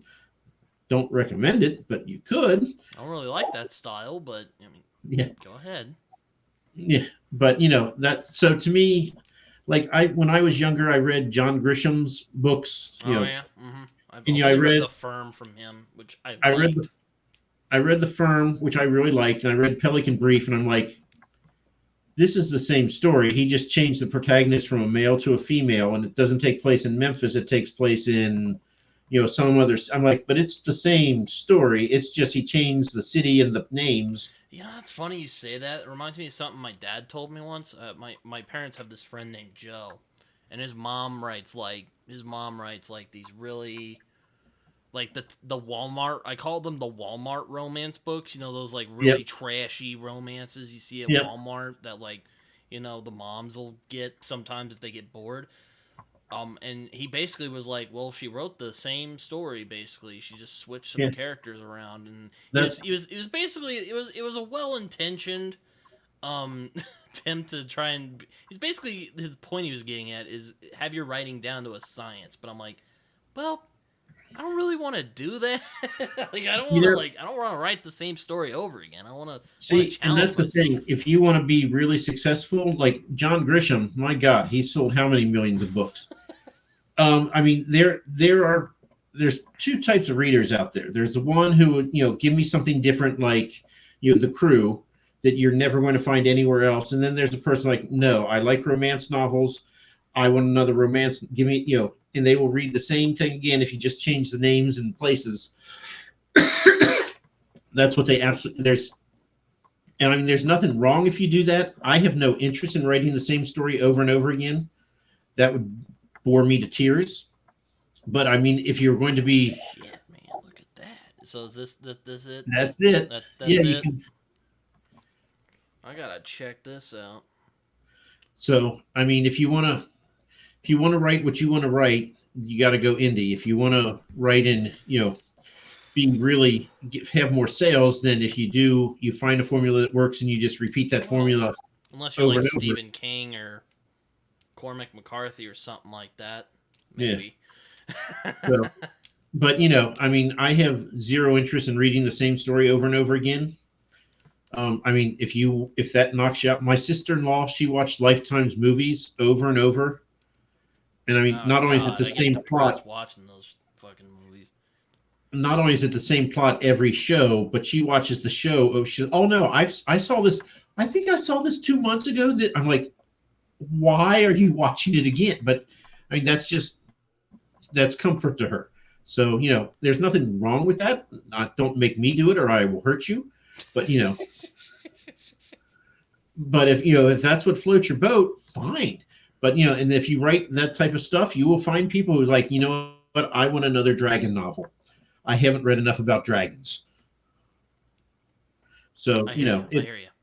it depends on what you want to do. If you want to do offbeat, crazy stuff, that you got to do indie. If you want to be really successful, you can do either, but you probably have to be more formulaic, or you have to be J.K. Rowling and write the biggest blockbuster since God knows what.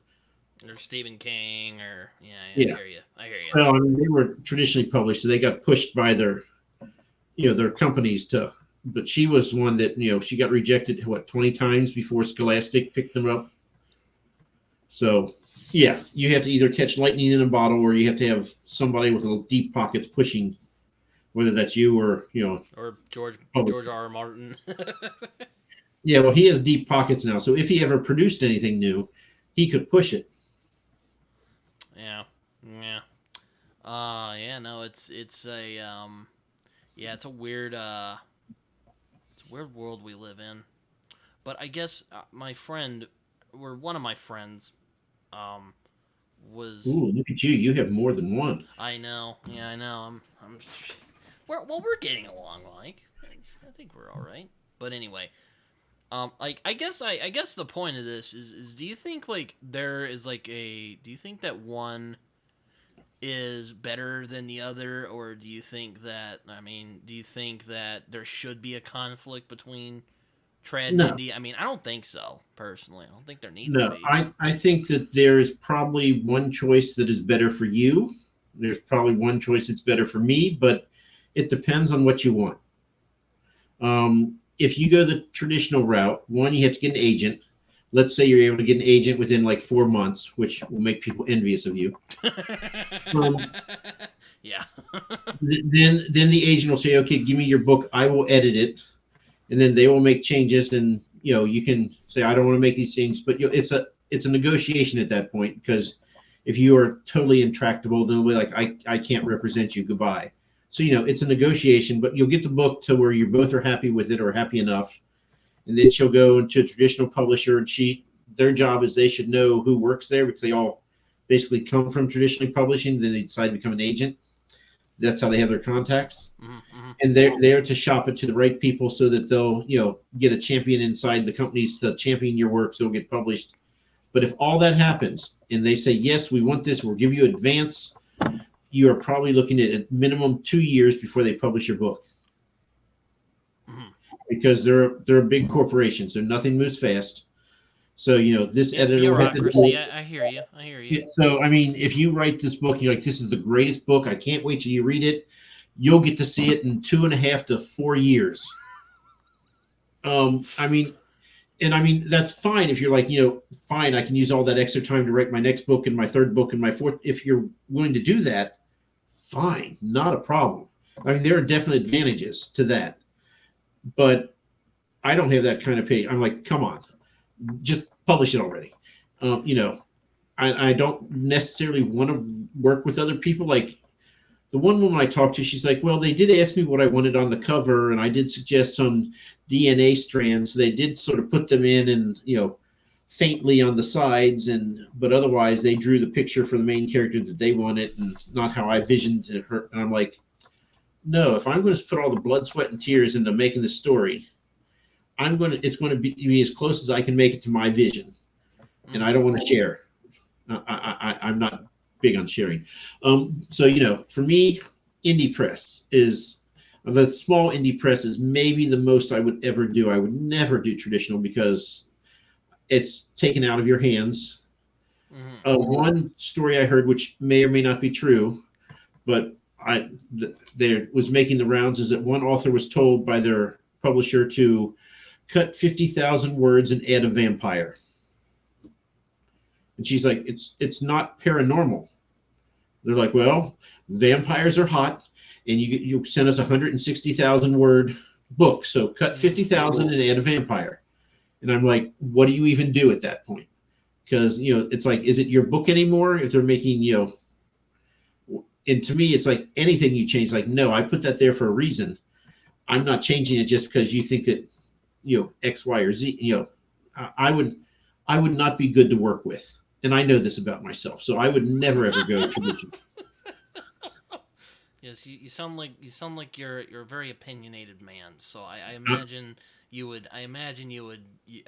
And you're not afraid to let people know what you're like I said earlier. You're a straight shooter. I imagine that might rub some people the wrong way if you did go the traditional route. So, like I said, INTJ. So I am thinking and I am judging. I am not perceiving other people's opinions, and I sure don't feel anything about them. I think about it, I judge, I tell you what it is.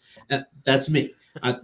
So no, I could absolutely not do tradition. But I mean, there are strengths to doing that. So I don't want to, tell everyone abandon Tor or Bay and Books, because if you can get a contract with them, do it.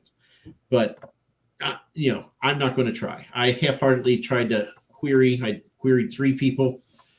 And 2 people got back to me and said, thank you for submitting, not for me at this time, which is, basically no, and I don't want to explain myself, so I'll just put that.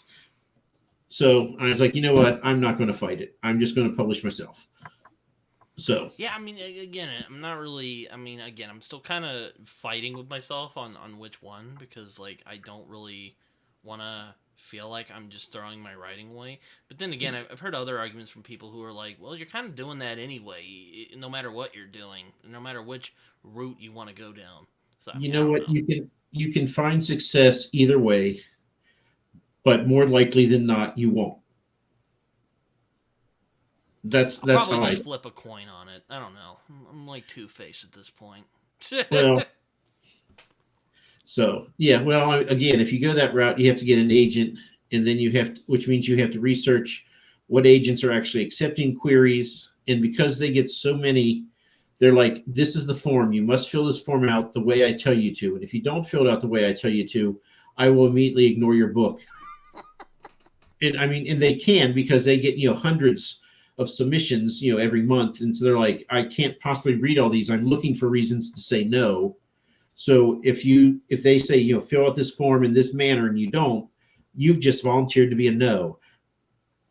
So, and I just thought, I have to work this hard just to get them to read my book. I'm like, no, I don't have time for this.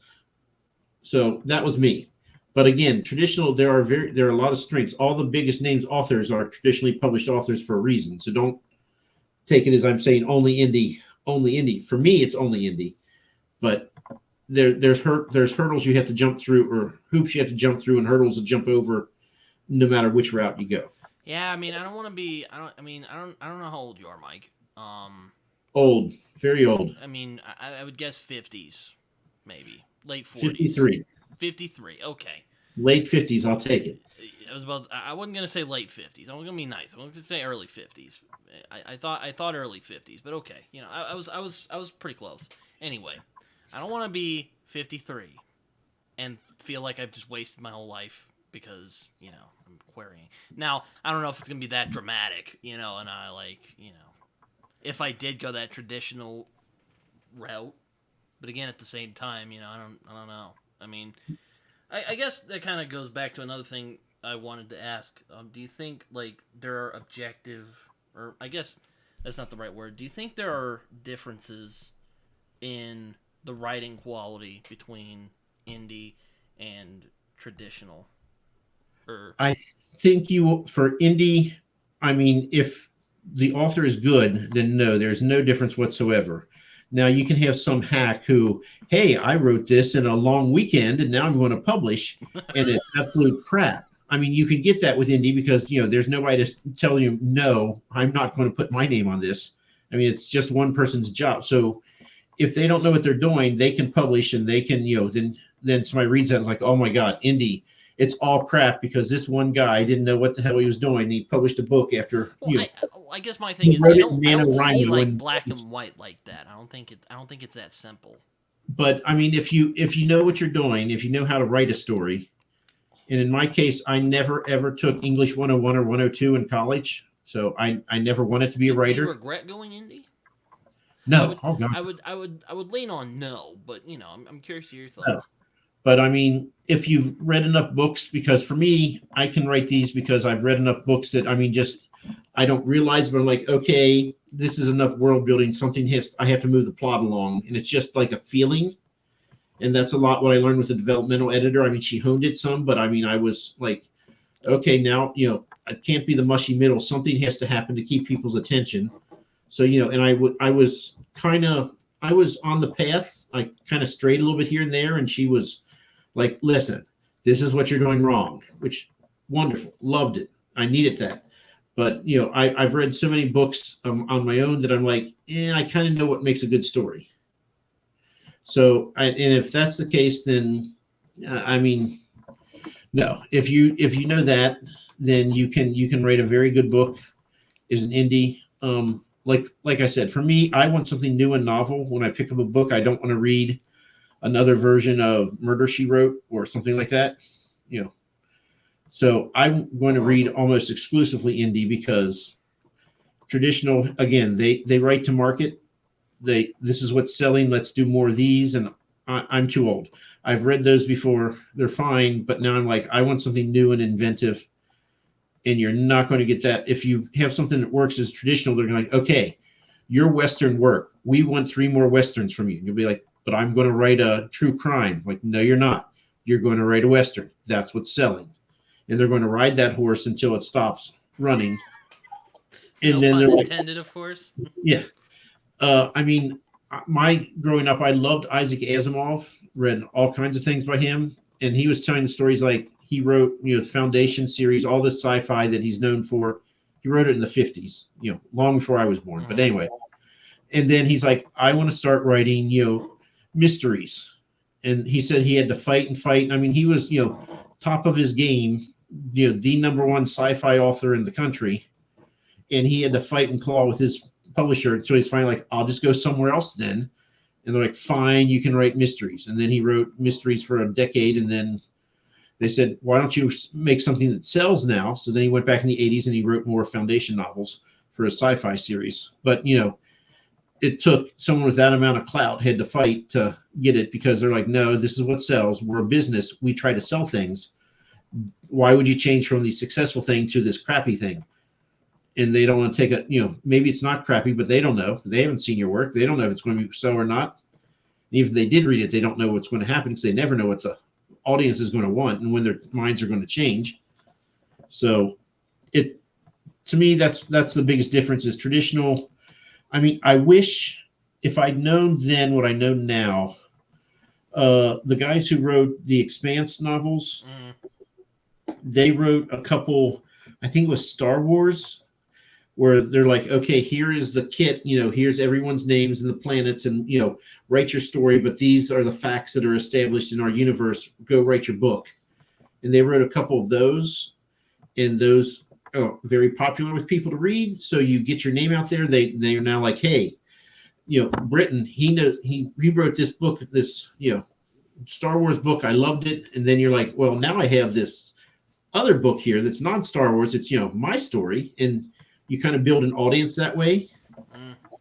So, and that's what they did. So if you could do something like that and get to write Star Trek or Star Wars or not Farscape, but Firefly. I think they're still writing those books.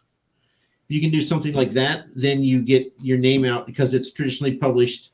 You will get it in front of 1 million people to see your name, and then when you publish your own, you will have a built-in audience. Yeah, I mean, if I I will say if I did do a property that I did not create, it would either be Marvel or DC or Star Wars. Yeah, something like that. I mean, if you can get it, I don't know how hard it is to get one of those books. I mean, I imagine it's the lottery, so But if you can do it, then you've just voila, you have your own audience. Like, I'm so happy for Tori when she published her book, The Bloodstones.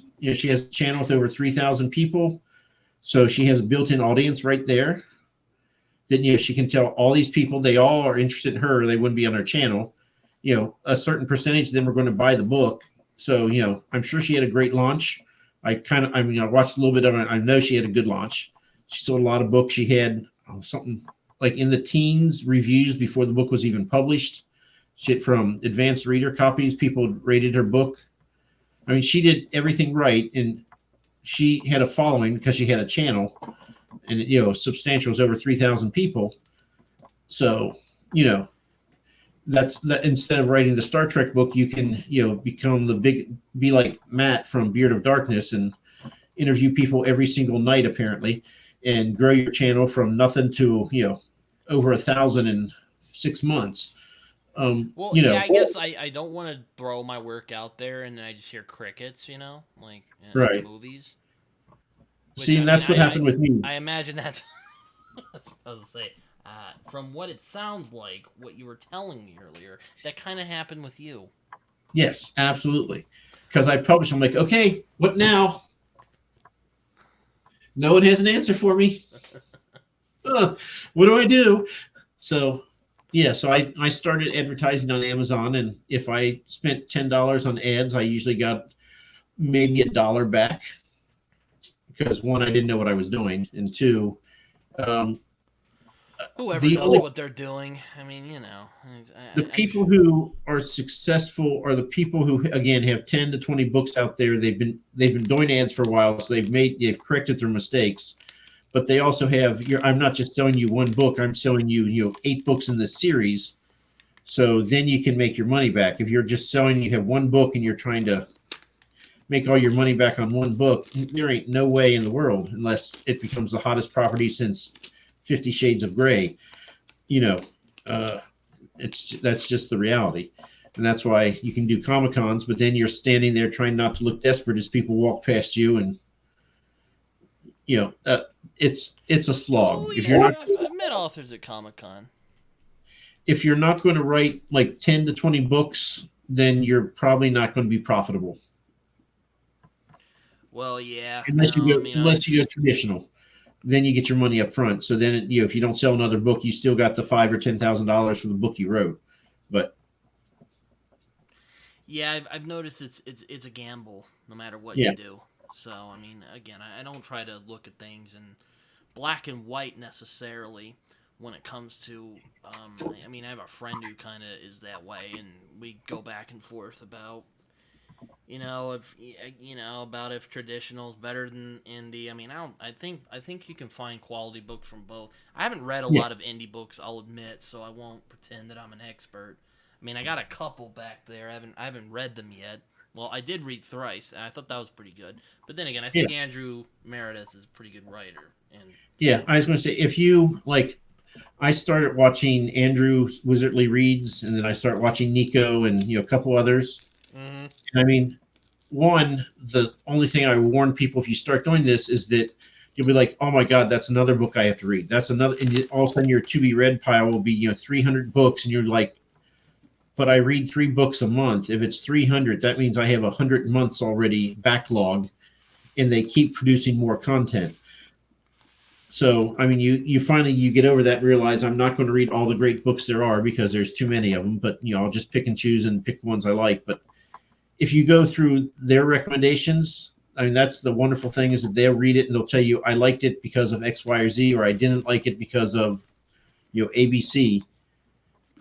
And so you can kind of they're basically pre-reading it for you. So then you can figure out you can pick and choose ones that have a high probability you like.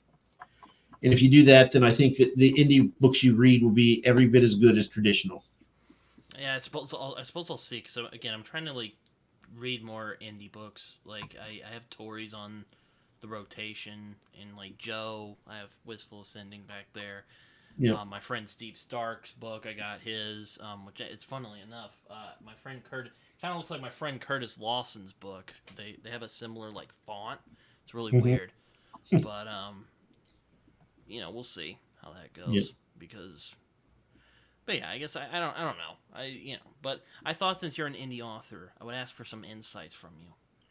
Well, I mean, if you can do traditional, I mean, like I said, you get the money up front. Mm. You may not get another penny after you write the book, but if you're not going to get another penny, why would you go out and flog your book for everyone to buy? So I mean, at that point, it's like, okay, I made it. I got paid. On to the next project, and the money's up front, and you have a better likelihood of actually making money. If you're doing indie, it's backloaded. I think again, you have to write like 10 to 20 books, and then you will probably be profitable. Mm-hmm. But you have to pay for everything up front, and then you have to hope that Again, unless you're Philip Chase or Tori. Well, I mean, Tori, she did the work on the front end. She built it, and same with Philip Chase. They built a channel that has how many thousands of people following them? Mm-hmm. They have a built-in audience. If you don't have a built-in audience, then you have to advertise to try to find these people out of the ether, or else you have to go to Comic Cons and try to find them there. They did the work up front.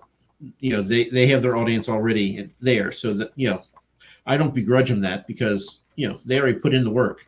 That's also why I started that's also one of the reasons I started my YouTube channel back up is because I'm like, well, maybe I can find some potential readers here. Yeah, It'll promote my content.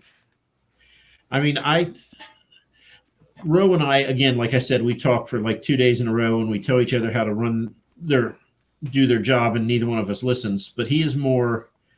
We've gone round and round. I have given out over 12,000 copies of my ebook, Becoming a Druid, for free.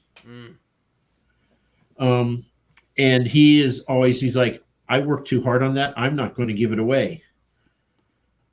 But I will tell you, my book's been out 2.5 years, and I have 130 reviews. His book's been out 5 years, and he has 21 reviews. The basic rule of thumb that I've heard a couple times, and it may even be true, is that for every review you've seen, assume that they've sold or they've given out 100 books. In my case, I've given them out. I haven't sold, because if I have 130, that means that's 13,000 books that are out there, which tracks with my numbers pretty closely. So, and that's why when we start the channel, Ro is like, well, we need to get more people so they'll buy our books. And I'm like, well, yeah, that'd be fun. But, I really just want to connect with the other authors because you will find, like I talked to him, like, where do you go to sell your book? Which Comic Cons are good? Which ones do you want to avoid like the plague? And make smarter decisions. Like I tell everyone, I've decided I am the person who is going to go out there and tell everyone you need to talk to booktubers, you need to watch booktubers, you need to talk to them, comment, ask them for, be on their channel. They are your friends. They would love to read your book. I'm like, give them your book for free. If you're really cheap, give them the ebook because it costs you nothing. I was like, it's better if you give them a physical copy. Or in my case, I sent you all 4 of my books because if I send you one, by the way, or is this like that is, it says book 2, but it is actually now book 3. Does it say book 2? don't see it. On the back cover, it says book 2, but it's actually book 3 now. Oh, look at that. So, but I send all What do you 4 mean it's books. book 3 now? Hold on a second. What fuck are you pulling, Mike? So what happened is that I was going to write a 4-book series. Remember me telling you this? Oh yeah, So I wrote Becoming a Druid. That's 1. I wrote Speak with Elders. That's 2. And then I realized that I write first person present tense, and I'm trying to tell an epic fantasy tale, and I can only tell what my character sees. And he's a druid who doesn't like people and is never going to go into throne rooms or big cities. And I want to have all-out war between 2 civilizations, and he's never going to go to throne rooms and talk to kings to get them angry to go to war. So I was like, okay. So I took side characters, who don't die, which is a feat, especially in becoming a druid. But they all get their own 150-page adventure where they can do the things that Grommy will never go and do this. I'm like, fine. This way I get to fill in the map more, because I'm very much, if you print this whole big map, then you better tell me something happened at all these places and not just stay in this one little corner, because that'll drive me nuts. So I want to explore as much of the map as I can. I'm like, fine, we'll do other people get 150-page adventure. So Sins and Sorrows, which the one you have says it's book 1.5. But what I found out is that Amazon does not let you put half books in a series. And honestly, why would they? So no one on Amazon knows that Sins and Sorrows exist. So I can look at my numbers and be like, so the people who bought it at Comic-Cons will buy it. And that's why I sell a lot of physical copies, but I sell almost no ebooks, because on Amazon, it just shows up as Becoming a Druid and To Speak with Elders. These are the 2 books in the series. And the book that comes between them doesn't show up. So no one buys it. So I was like, fine. I'm just going to have to renumber them. So, and I wanted to have them all renumbered before I sent out Desperate Dispatches, because that says book 4. So you have books 1, 1.5, 2, and 4, because I'm an indie author and things are not perfect. But yeah, so now I'm renumbering them. So it's going to be 7 books in the series instead of 4 books and 3 half books. But all the even numbered books are going to be novella collections, basically. So. Oh, that should be fun. So I have to reread this series again? No. And actually, I wrote To Speak with Elders before I wrote Sins and Sorrows. So if you had read the first 2 books and like, well, now Sins and Sorrows, you can totally read it, and you'll be fine. But yeah, and actually, now that I've talked to some of the younger authors and seen what they're doing, because I was like, I can't just try to sell a novella. Nobody will buy a novella. And now, like the Break-Ins, if you've heard of them, that group that just formed, they're like, well, I wrote my book, but I wrote a novella that's a prequel, and then I wrote a novella before it goes book 2, and they're selling their novellas as well as their books. And I'm like, I'm an idiot. I could have, instead of throwing these all together in one book, I could have sold them separately, made more money, and got more book sales. And then it would say on my bio that I had 8 books out instead of 4 books. Or yeah, it'd be what, 6? So I'd have 5 more. So it'd say I'd have 9 books out now instead of 4. But I didn't. So, but you learn as you go. I imagine you do. And that's the one thing that someone told me is like, you know what? If you make a mistake, so what? Your book is going to be out there. Your book will probably be out there for 50 years. So if you make a mistake in 1 year, your sales are lower than they should be. Who cares? So I keep muting myself. I'm trying to open these books without destroying the nice artistry here. But So I will tell you, if you'll let me, on my website, every month I'm adding 2 new things there, like free downloads, like alternate covers or maps, or the one friend, he made Grommy, my main character. He did a D&D character sheet for him. So if you're interested in seeing what Grommy is in D&D, so like I said, every month I'm adding 2 more to my downloads page. So if you want like one of those maps that gets torn, if you want it for yourself, you can download it for free on my site, on my website, or you will by the end of the year. I mean, so, I really like the stamps.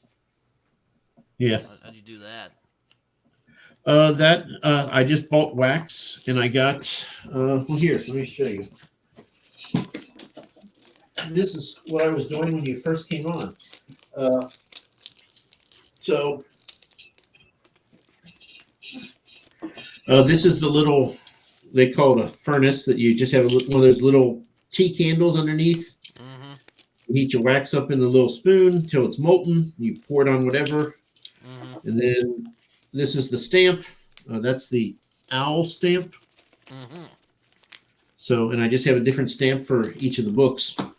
And so you just heat the wax up, pour it, stamp it, move on to the next one.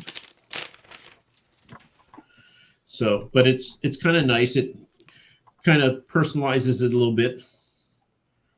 Oh, and are your books embossed on the first page? What do you mean?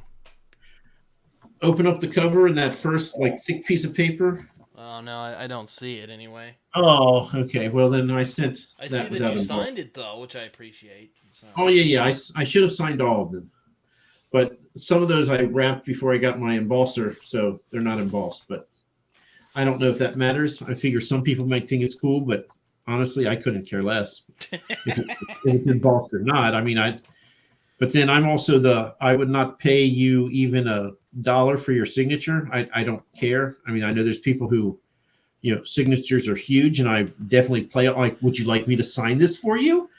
Oh, would you? Free of charge, because I don't value my signature, so why would I charge for it? But some people think they're getting a steal, and I'm like, just buy my book, and that means you'll want to come back and buy the next one, and I make more money if I sell it to you in person. Here's what we got so far. Okay. Book 1.5. Which is actually book 2 now. Book 4. Which is book 4. Book 2. Which is book 3. This is freaking crazy, man. This is what you don't get if you go traditionally published. You will not have mix-ups like this. Yeah, there we go. So let me open this up. I'm gonna try not to destroy this wax here. So that is book 1. Probably book 1. Oh my god. It has to be book 1, or else I sent you 2 of one of the copies. Yeah, I'm sure it's fine. Yeah. But green wax. Yeah, green wax with an owl Yep. on it. So the wax color corresponds to the color of the cover of the book. Book 1. Yes, Becoming a Druid. There you go. So is that actually book 1, or do I need that is book 1? No. So 1 and 4 are correctly labeled. 1.5 and 2 need to be. I need to upload a new cover, and they charge me $50 for that, so I haven't done it yet. And then I have to change the interior, which means I have to get someone to format it again, so that's another $50. And then I have to get new books printed. So that'll happen. Probably by summer I'll have them, but I see. Well, not really much else for me to say. But I don't mean to cut this short. I've been really enjoying this conversation. Well, I have a couple questions for you, if you don't mind. Yeah, sure. Feel free to shoot, man. Yeah. So this is I don't know if there's a right answer or not, but here goes. So I've written 4 books of Pretanni. Mm-hmm. And the last one was grinding me to dust. So that's why I'm writing the sci-fi now. Mm-hmm. Now, one of my favorite indie authors, Drew Hayes, actually listened to an interview with him, and he's like, look, I have 3 series. So I write series A, then I write a book in series B, then I write a book in series C. And by the time I go back to A, it's fresh and new to me because I've just spent, a year writing these other 2 books. He's like, so I'm always going to have 3 series going, and I'm just going to alternate, A, B, C, A, B, C.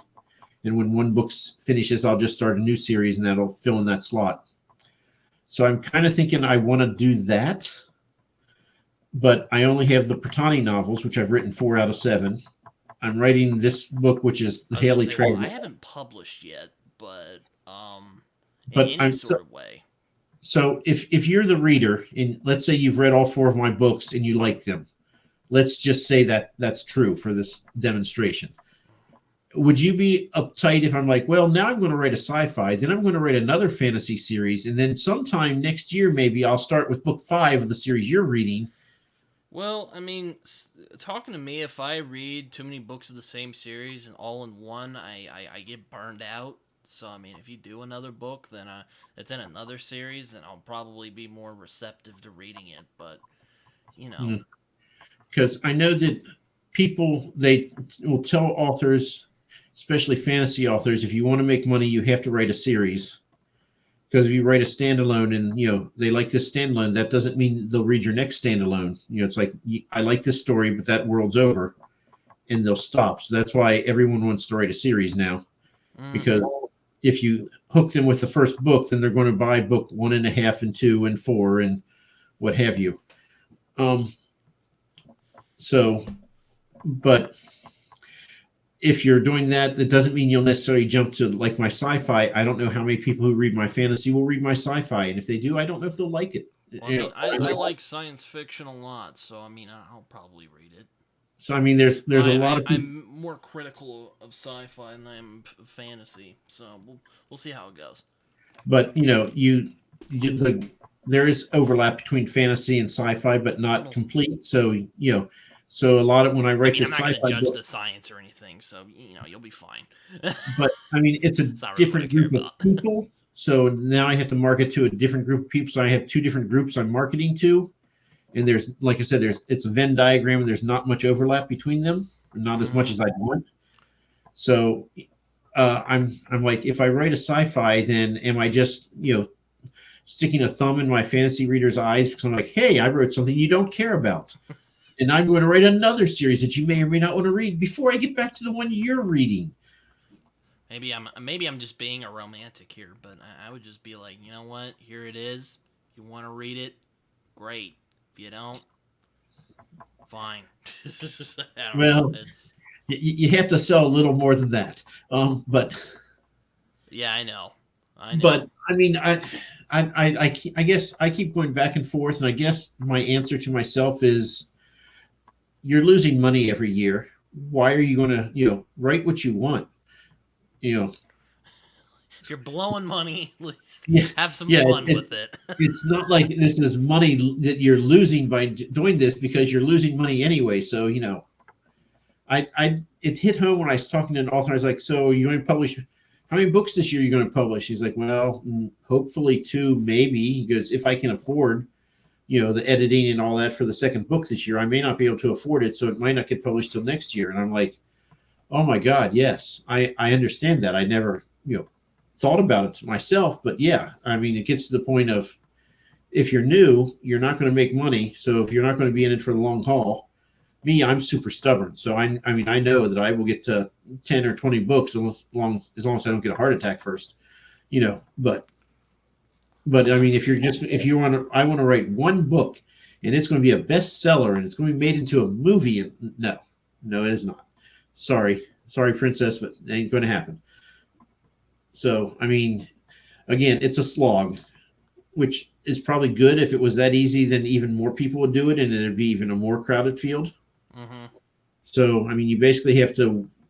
When I had one book out, there's probably a million other people with one book out, and half of them hopefully said, "I'm not making any money. I'm quitting." And then I wrote a second book and a third book and a 4 books. How many people have 4 books out?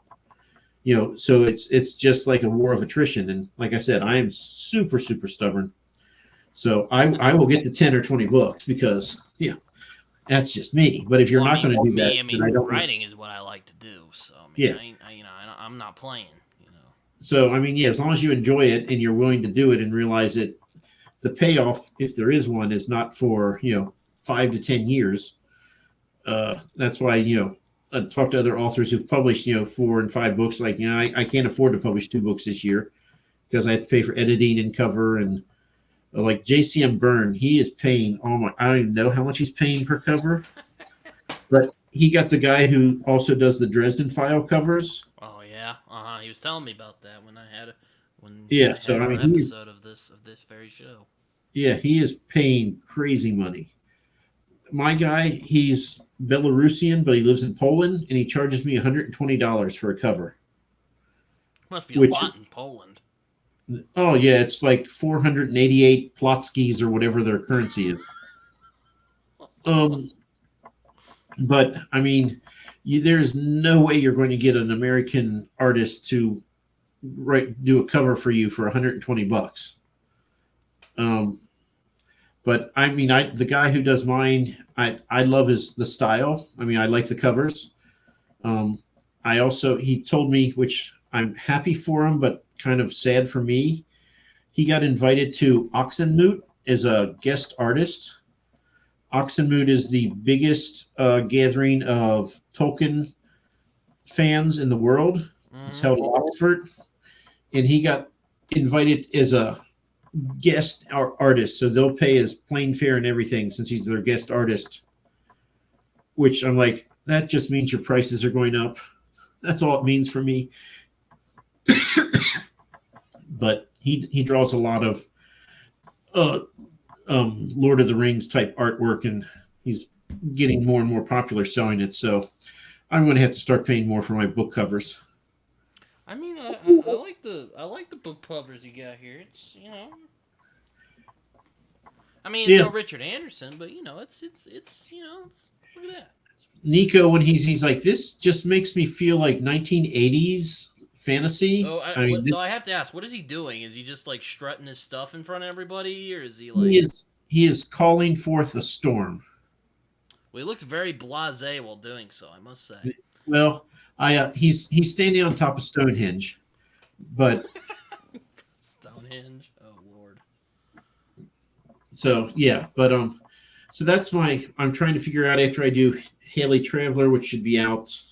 I'm like, what do I write next? I have a whole fantasy setting set in Iron Age Spain, so same time as the one set in England, but just Spain. So there's no real overlap of characters. All right then. But well, I researched Spanish mythology. Were there other questions you wanted to ask me? Yes, there are. I have to think of them, but I'm old. Um, Is it another in INTJ character? no, this one, the one in Spain, it's going to be a female dwarf with daddy issues. Um, she's going to get mad at her father, so she's going to shave her head and her mustache and beard. Um, because female dwarves have mustaches and beards, Mm. as they do. So she's going to shave all that off. Her dad's going to say, "You can't be a member of the family if you're going to disgrace us like this. You have As to you leave the do. city and be a lone dwarf and take your chances out in the cruel, cruel world that people prey upon dwarves." And she's going to go, "You know what? No. I am pledging myself as a paladin to our city's goddess so I can stay in the city and I don't have to stay in the family home." And then she's going to get compelled to go down to the city where she meets like a 14-year-old kid who thinks he's a thief, but the merchants just think he's adorable, so they're like, "Oh yeah, I didn't see him steal that, so obviously." And so she's going to get compelled to like protect him, and you find out that he's being channeled. The god is channeling through him. So when he touches people, it'd be like, "Britton, we need to do this to save you from destruction in 3 days' time." And her job is going to be this 14-year-old kid who thinks he's a thief, but he's not, and he's kind of clueless. She's his protector, and she's an old stodgy dwarf. And she has a 14-year-old who she's like, "I can't kill him. I have to protect him. I want to kill him." And those are going to be the two main characters. All right. And they actually show up in Desperate Dispatches and Chris's tale because I kind of like, let me see if I like these two characters. I'm going to write them into this because she goes to Spain for part of her story. So I kind of have like a couple pages that they're in. I was like, yeah, I like these two. Lapis and Sornai, they'll work. So I taste tested. I was like, do I like them? If not, they're just bit characters they'll never hear again. If I like them, then they're the main characters in my Spain novels. Spain novels. So, but yeah, so that's going to be my 3 series. I think I'm going to alternate. But I don't know. I have other series, at least two other series that I've put a fair amount of world building into, but they're both sci-fi. And sci-fi I kind of guess my thing is if I just did Koba, if I just focused the whole time on Koba, I know I would probably get burned out after a while, and I would just yeah. See, that's what I'm start thinking. That's hating the what, process. Which I don't want to do that. I like this story. I like these characters that I've come yeah, up with. A lot of them in my head. I haven't actually written them down yet, but yeah, I like what's going on here. So I want to do this. I want to play with other genres as well. Now yeah. again, We will it be viable in indie? Don't know, but we'll see. yes. That's what people tell you is publish your book and find your tribe. There are people who will love your book. You just have to find them. And if you find out a surefire way of finding them, let me know because that's what everyone would love to know. I think a lot of it is luck, is what I've learned. Well, I don't know. You make your own luck. If you keep plugging away, sooner or later you'll do something right, and you'll get a big hit, and you'll say, "I'm lucky." When you're like, "Well, but the first 17 things I did didn't hit. So am I lucky, or am I just keep plugging away and I finally hit whatever I need to hit?" So I mean, it's that's the thing is you don't know what's going to work, and you have to just keep trying and keep plugging away till you find it or you give up. So I mean, that's the state of publishing. Fair enough. So, but again, like if you're like people like Philip Chase or Tori, and you do the legwork up front, you get a big audience, or like Daniel Green with his 500,000 subscribers. I mean, there's a reason why he published one book, and then agents were like screaming, "Let me represent you!" And the big companies will take you because you have 500,000 people following you. How many sales is that? They just see dollar signs in their eyes. So I mean, one way or another, you have to build up a following, or you publish and then you find the people who like it.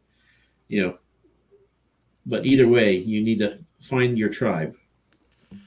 Yeah. No, I hear what you mean. Um, wow. So, What were other questions you had? oh, I don't know. I can't think now. I'm hoping to have 3 books published this year. Jeez. Well, one I'm in the anthology, so that'll be published, but I'll just have one 12,000 word story in it. But I'll have that. I published in January, so that's one. So that's cheating because I did all the work last year. I'll have this anthology. I'll have Haley Traveler I'm working on now, which I will probably have done in April. And that gives me time to send out advanced reading copies to tons and tons of people to read and rate Mm-hmm. and tell me what they think. So I'm going to actually be smart with my launch this time. Mm-hmm. So, and then, oh, while that's all going on, I can start my next book with, if I'm lucky, I will get published also this calendar year.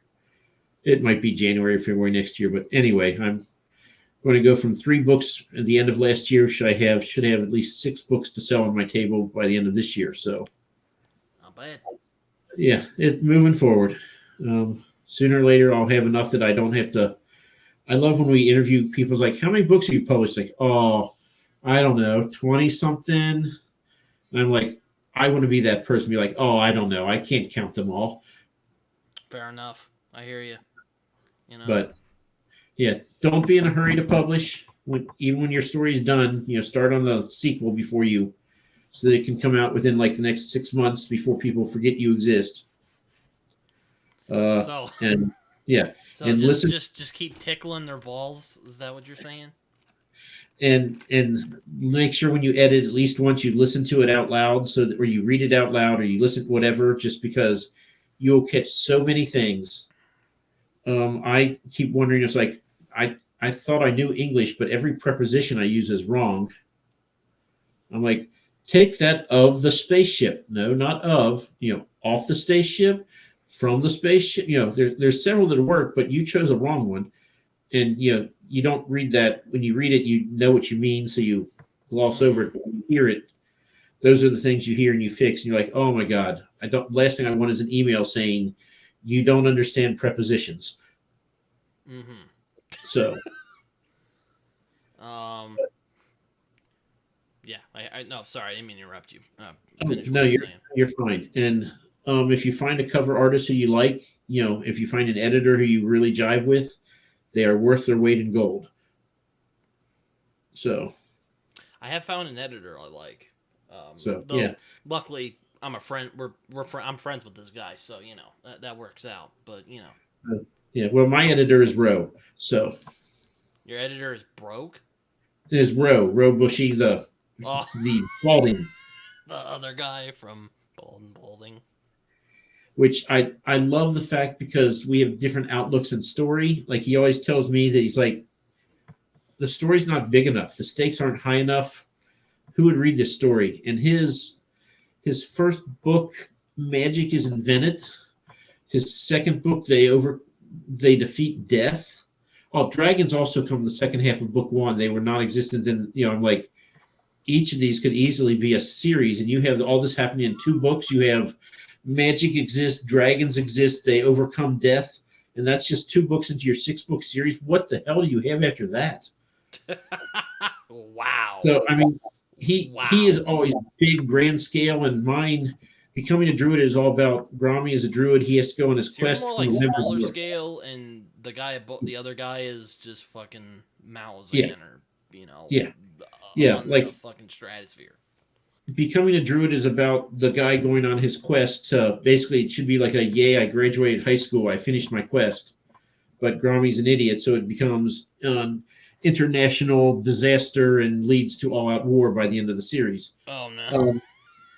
But like I said, Roe is chapter 1, magic exists in the world. Chapter 7, dragons exist, and book 2, they've overcome. I'm like, where do you go after that? I mean, what's left?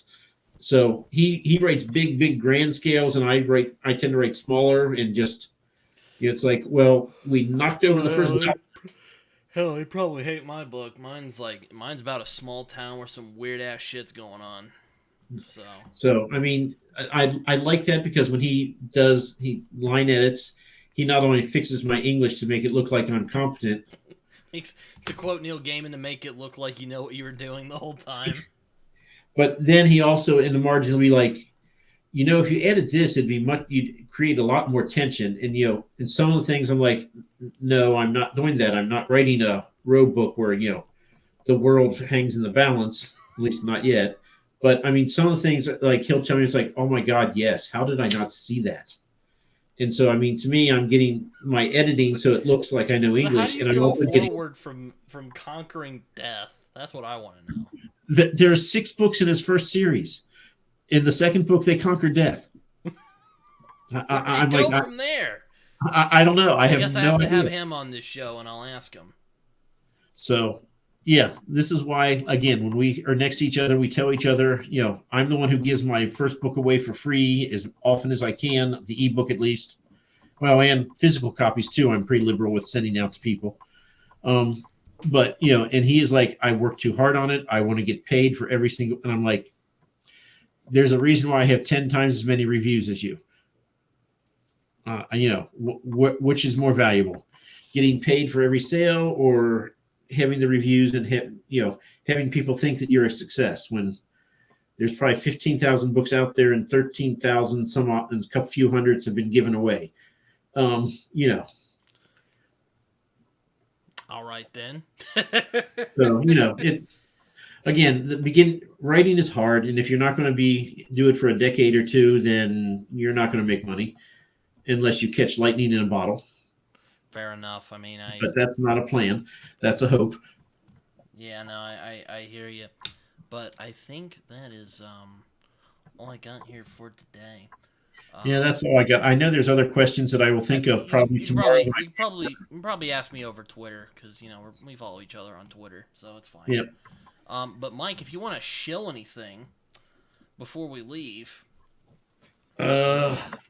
Okay. And well, I know you're a bit I know you're 53, so I mean basically promote the shit out of all your social media or anything you're doing.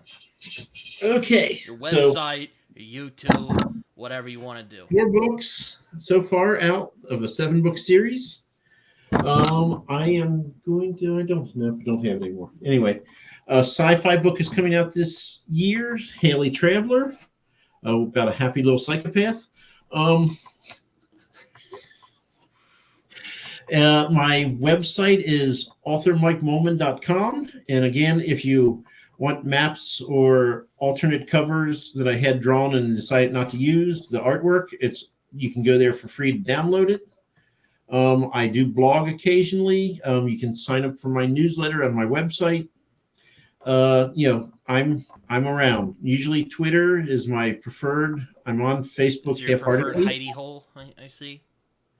So yeah, but yeah, and Grami here insists that you buy my books, or Fair else he will enough. stare And just support indie passionately at you. authors as well. I see him wearing the shirt. Yep. So yeah, that's me. I'll be around. I'm too stubborn to quit, so you'll see me for the next decade unless heart gives out before then. But Well, thank you so much, Mike, for giving so much of your time. Um, sure. and we should do this again at some point. So there you go. Yep. And if you want someone to read your work and give you an opinion, I can try. All right. Uh, Well. Oh. All right. Well, take care, everyone, and until next time.